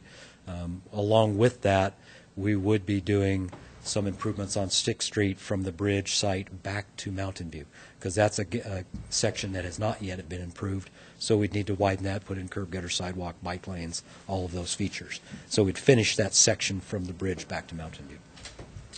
Les? Yes, sir. Everything downstream of 6th Street is a culvert system, isn't it, on Paradise Creek? There are, well, the bridge, there's the bridge by your shop. The one into the shop is an actual it's a culvert system as well. Blaine is a bridge. I think Blaine's the bridge. I was thinking that one was, okay, so maybe it's a culvert. So it may only be that one, and then, of course, State 8 is a bridge. Joseph Street. Joseph Street is actually a twin culvert system. And White Avenue again is, or under Mountain View again. Mountain View north of White Avenue. Mountain View north of White is a bridge. It's a bridge. It's not culverts. I believe that's a bridge. It's been a while since I've been under there. There's a lot of them on this creek. So, hell, if he says shoot the moon, okay. If they're not bridges, make them bridges. There would be a need for some utility improvements. Stormwater improvements are in the cost estimate right now because we used the current Mountain View project cost estimates, which included storm utilities, to get our price per foot to apply to this corridor. What's not in there yet, it would be water and sewer system improvements, and we'd have to look at that in terms of would we need to or should we extend utilities on out, particularly that east-west section where they don't exist today. With this road improvement. And I suspect the answer is going to be yes. So we have to factor that into our detailed cost estimates. That's something that potentially is paid for through this grant, but could also be paid for through our enterprise funds. And we have enough time to accumulate money towards those that we have some options there. If the grant gets to be too cumbersome, too big, that's potentially an outside funding source, local match, if you would, that would help our standing in the grant application process. I should mention, because of the way they've classified these grants, there's rural and urban. We fall into the rural category, which means that there's no local match required. If we were urban, it's a 20%. Because we're rural, they will fund up to 100% of the project. That being said, any local match you can provide, whether it's other federal funds that you're not like we have on the Mountain View job, local funds, local enterprise funds, will probably help the application in terms of the rating. Okay? So, yes, we can apply for 100%, but we may want to consider doing something with some local match anyway that we think we can afford to help our overall score. Does your match have to be actual dollars, or could it be work in kind, whether it be engineering on our part or labor on site? Yeah, I believe if it's like most of them, I'm not as familiar with the Tiger 8 myself. Lisa would probably have to answer that, but I believe you can count those types of in-kind services and local in-house design work. On a job like this, to this extent, this is not something we can do with our in-house staff. We just don't have the time to commit to something this extensive. So this would definitely be consultant work. There could be components of it that perhaps we would do in-house, but all the other jobs have to happen too. So most likely this one would be consultant-driven in terms of design, and the estimates reflect that. And you've got, if I may, you've got $200,000 of cash for Mountain View in the bank, effectively. That's correct. There is $200,000. There are two line items for Mountain View in the current budget. One of them is a collecting spot, if you will, for the next phase, which was the State Highway 8 to White Avenue, right? And that's been estimated as an $800,000 to $1 million project. We've got $200,000 or so in that today. There's also money in the other line item, which is the local match for the ITD grant, okay, the STP Urban grant that's administered through LTAC. I'm throwing out a lot of terms, but the current grant that we have for Mountain View along the park. So there's money also, local dollars sitting there until that has to be handed to the state as part of that project. So, yeah, there are some local dollars in hand. So utility improvements we have to sort out yet in terms of water sewer. There would be some retaining walls in certain places along the cemetery, a couple other spots as we go along. And most likely, we would need to acquire right-of-way, particularly on the east-west corridor section. That's generally a 50-foot wide right-of-way through there out in the county and even portions of what's in the city.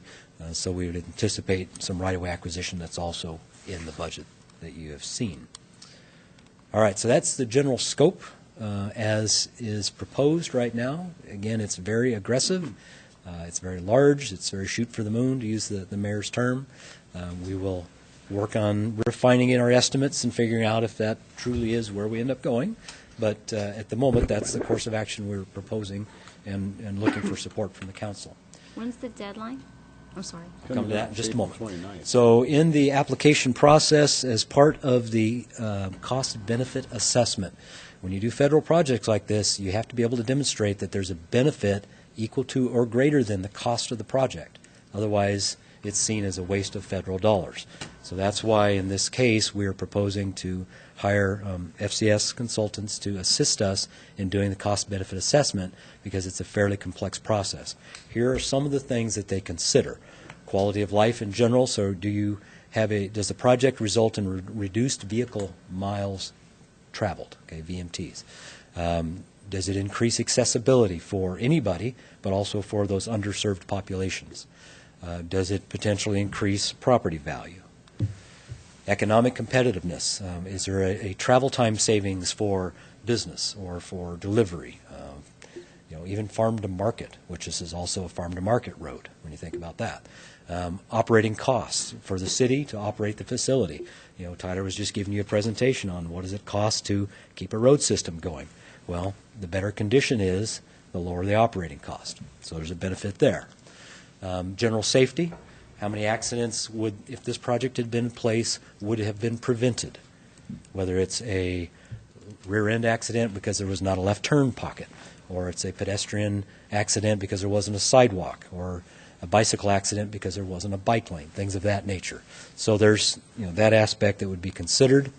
General state of good repair, maintenance and repair savings. How much patching do you have to do? How much road grading do you do on the sides? That type of thing. And then some environmental sustainability components. Are there benefits to the environment from the project? Reductions in idling time, reductions in traveling, miles traveled, carbon emissions, that type of thing. There are other components as well, but these are generally the ones that you will see. To go through these processes and work your way through this, you need somebody that's done these before, frankly, to do it in a short timeline, which is why the request for some outside help.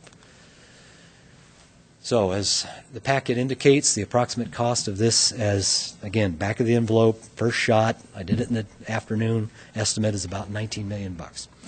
Now that includes construction, that includes the design services, right-of-way acquisition, construction administration and inspection services. There's one more I'm missing there. But then also markups, because it's a planning level estimate, so there's a 20%, let's put a contingency in here. And then in order to avoid that future funding shortfall, we put in a 25% cost escalation, because it may be 5 years before we actually build if this goes forward. And so I want to make sure we're not, if we're using today's dollars to estimate, that we're actually looking at what we think the cost is going to be in 4 or 5 years. So that's in that initial estimate. We have to rework all of that to get into the right formats for the application, and we'll see if there's anything we've missed, frankly. Estimated schedule, application is late April, I think it's April 29th, if I remember correctly, of this year. So we've got roughly, 5 weeks or so to get this wrapped up. If we are fortunate to be selected, and we feel we have a good competitive chance, there's no guarantees, but it's a good project, the funds would have to be obligated for construction by June of 2019. It's actually October, but the state needs to have them by June so they can get them, do their thing. So for us, June of 2019, at that point we have to have the environmental work done and probably some preliminary concept work done.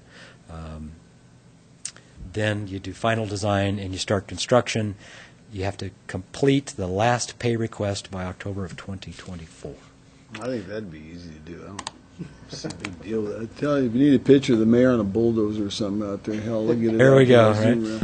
So it seems like a lot of time in its way when you think, 2024 to be done. That's out there ways. But these are federal dollars. This requires federal processes. It takes 6 months to get a design contract approved. You have to go through the federal environmental review process. The EIS. And I say, and for me, I like to get on things next week. I don't like. Absolutely. I understand the process. I mean, holy smokes, Yeah. So yes, for the near term, we don't have a lot of time. We've got to get done in April. and then it just has to keep rolling after that if we're going to be successful. So tonight, what we're asking of the council is that you approve staff pursuing an application for the Tiger 8 program for this corridor project in its final form, whatever it ends up being. I don't anticipate it would be anything more extensive than this. There's some potential we might need to scale it back, and we'll try to keep you informed if that is the case. So approval of the staff proceeding with that grant application, and then we have a proposal here to hire the FCS group, which happens to be the firm that did our last 2 rate studies, by the way, to assist us in doing the cost-benefit analysis and assist us in actually writing the application. They've done these before, they're familiar with it, and they can turn it around within a couple of weeks, which will be leave us in good stead in our timeline. Catherine? I'm just curious, when would you find out if you were awarded? That's something I don't yet know the answer to. Well, I think it'll clearly be within this year because all those people are going to be gone after January. Right. I believe you're correct, and it's a question of is it a spring or a summer or fall notification, and I'm not sure we have an answer to that yet. I think we will see this within 3 or 4 months. That's what I think, because the urgency of what that guy was talking about. Now, I realize things go along at this snail's pace at the federal government, but this guy, these people were very adamant. I mean, at the end of the year, they're gone in their roles with, just however works back east. So, and to give you a little bit of an idea here, we're not even sure yet which agency we'd be working with to fund this. The last time it was through the Federal Transit Administration, FDA, and it was a transit-related project. It made sense. That's not the case here, so we don't yet even know which agency is going to be administering it at the more local level. Who's our contact? So there's some questions there yet to be answered. Elise is attending a webinar tomorrow that's going to address some of those types of things, and she has a series of questions like that she's going to be asking. So hopefully we'll have some more answers here shortly. Walter, did you have? A statement and a couple of questions. A question and a couple of statements. When did y'all start working on this? Well, I think Elisa started it in conversations with Gary beginning of last week. I came in and talked to her on Monday morning, Walter. She got right on it. And I got pulled in about Wednesday, priority. I think, and so here we are. Wow. I'm impressed. Pretty quick stuff. Thank you. A question, you don't have environmental cost in your cost estimate. It's rhetorical, but I wonder if it should not be included. Probably in the engineering, the 25%, I think that's in that. Well, that was my next question, was the 25% for design engineering. The federal agencies that I work on funding infrastructure projects frown at anything that's greater than 25% for both design and construction engineering inspection. So that's why I kind of looked at this. We may need to break that out. Well, and then, yes, and then the 20% contingency is pushing the high side. Mm-hmm. If you can find out, maybe not during the webinar tomorrow and asking questions, but along the process, what are they expecting? Because sometimes these agencies have, this is the box we want these to fit in. Right. That's well, all. and as often the case in these types of applications, they don't have a line item for contingency. So you actually have to build it into your unit cost. And so as we get into our detailed estimates, that's part of what you have to do. And so that's how my budgets are written, no contingency. So. Right, and these were really just placeholders to kind of get us in the ballpark. Mm-hmm. And then as we work out the detail in this next week, 10 days, we'll have a better idea of how all these numbers will look. Well, okay. One question for you, Les. The funds that are available for this program are already in the federal budget. This money is in a pool someplace, and it's going to be awarded. Yep, and it's just a question of who gets what. That's right? my understanding. They made the call. There's not a situation where you can spend $15,000 on putting in your application, and everybody does this, and nobody gets any money. Somebody will get the money. Wait, so this is going to be gone. It's going somewhere. Okay. And I figure, hey, we got as good a shot as anybody if we do a good enough job and get the lead out and fix it and go forward with it and do our great presentation. Art. I want to make a motion. Okay. Get us off Martha. self-congratulations and approve the application for a Tiger 2016 grant to complete the Mountain View Road from State Highway 8 east to Mountain View Park and to retain FCS Consulting to prepare the benefit cost analysis and assist with the grant application preparation for a fee not to exceed $15,000. A second. Okay, we got a motion by Art, a second by Catherine to approve the application for Tiger Grant 2016 grant application to complete Mountain View Park from State Highway 8 east to Moscow over Mountain View Park and to retain FCS Consulting to prepare for the benefit cost analysis and assist with grant application preparation for a fee not to exceed $15,000. I will start the roll with John. Aye. Aye. Aye. Aye. An enthusiastic aye. All right. Thank you. Now that you have accepted your assignment, Alas, you know what you need to have done before the 29th of April. Off we go. Good Okay, luck, thank Mr. you. Phelps. Thanks, Les. Good presentation. Give Lisa a pat on the back, too. I'll see her in the next few days. She's sick, I guess. Anyway, good job. Okay, next up is number 8, MSD, Community Playfields Perimeter Fence. Dwight Curtis, I'm glad you're here with us tonight. Dwight, how you doing? You hanging Good. in there? I'm glad to be here tonight, too. This is what I really want you to see right here. Yeah, look, they're playing. This Kids is out today. Play ball. The first practice on this new facility, girls' high school. Sweet. So they, even though it did start raining, they stayed anyway. So anyway, I wanted you to see that. So what we have tonight is a request through the process of the development of this facility. A perimeter fence wasn't part of the plan, and but it has since become that. The high school decided that it would be good for use control and for safety. And so with that, we would like to place a 4-foot perimeter fence, and the total cost of this would be about $43,800. $37,600 of that is for fencing, and in your packets there was a bid document, and the one thing that wasn't in that is in this cost, and that is the cost of 2 cantilever gates at the entryways to the parking lots. And so that added on an additional $3,600, which is included in that. The $6,200 that you see there, that's for irrigation head adjustment. We need to, right now the existing construction fence is located just right at the edge of the pathways and sidewalks, and that needs to be moved in about 2 feet.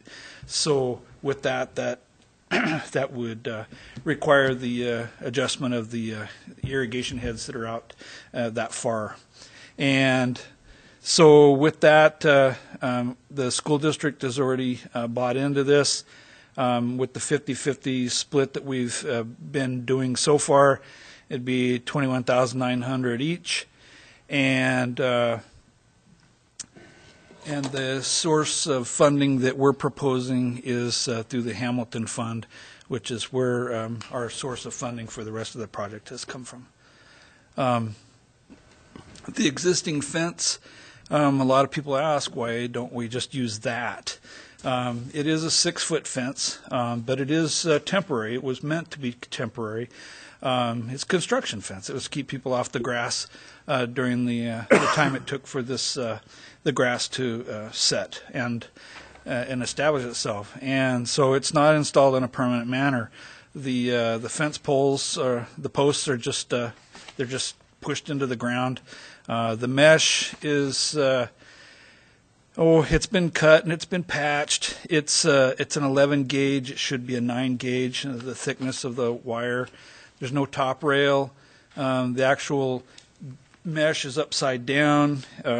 When you work with a chain link, the top, the wires stick out and is dangerous. I mean, it'll cut you. And right now it's upside down. So the good stuff that we need is is down in the dirt. And also, it's like I said, it's too close to the pathway. The code requires at least a minimum of 1 foot from sidewalks or pathways, and that's a safety thing. So handlebars, things like that, when bikers are riding along, don't catch on that. And we already talked about the irrigation obstruction. And on this here, I have, we had an initial estimate of the salvage value at $4,500. We just happened to get today, and of course this is after this packet had all been done, we actually did get bids in, and I haven't had a chance to review them to make sure everything's what's needed, but the estimated value of this was, I think it was 3,000 something, so it was less than what we had anticipated. But overall, the bid, the lowest bid on there anyway, was right in the ballpark of what we're talking here with the 40-something. So, a question for you on yes, that. sir. Being you're talking about the salvage, if we get $3,000 for the old fences there, does that come off our 21.9 that we're going to take out of the Hamilton fund? Well, I don't know if it comes out of the overall. Because half goes to school Yeah. district. Okay, that makes sense. Excuse me, the salvage value is mitigated by the cost of tearing the fence out. So you have a salvage value, So but you're they're, paying them to okay. remove It's the offsetting fence as it. well. It's So offsetting. you're not going to be making a heck of a lot of money on it. So the 21,009 does not have that construction phase, and Yeah, I think probably it's just going to equal out. Removing it is going to be about what the salvage is. So I would say your 21.9 is still a valid number. At the Public Works Finance Committee, there was some interest in exploring vinyl mesh instead of just galvanized wire. We took a look at that. It was about a little over $14,000 additional cost for that. But talking with the school district, they were not interested. So, I don't know if that meant if we paid for the whole thing that they would be interested, or if they just weren't interested. When we originally talked, there was concern about the vinyl chipping and stuff like that over time. What I found was that the vinyl actually, the stuff they use nowadays doesn't really chip. It just wears. So it's a gradual wear. I was actually pretty impressed by it. I looked at the ones over at the school district, and that's been there, on Wicks Field, and I think that's been there, 10, 12 years, and it still looks pretty darn good. I was impressed. But well, for 14,400, I'm okay with galvanized.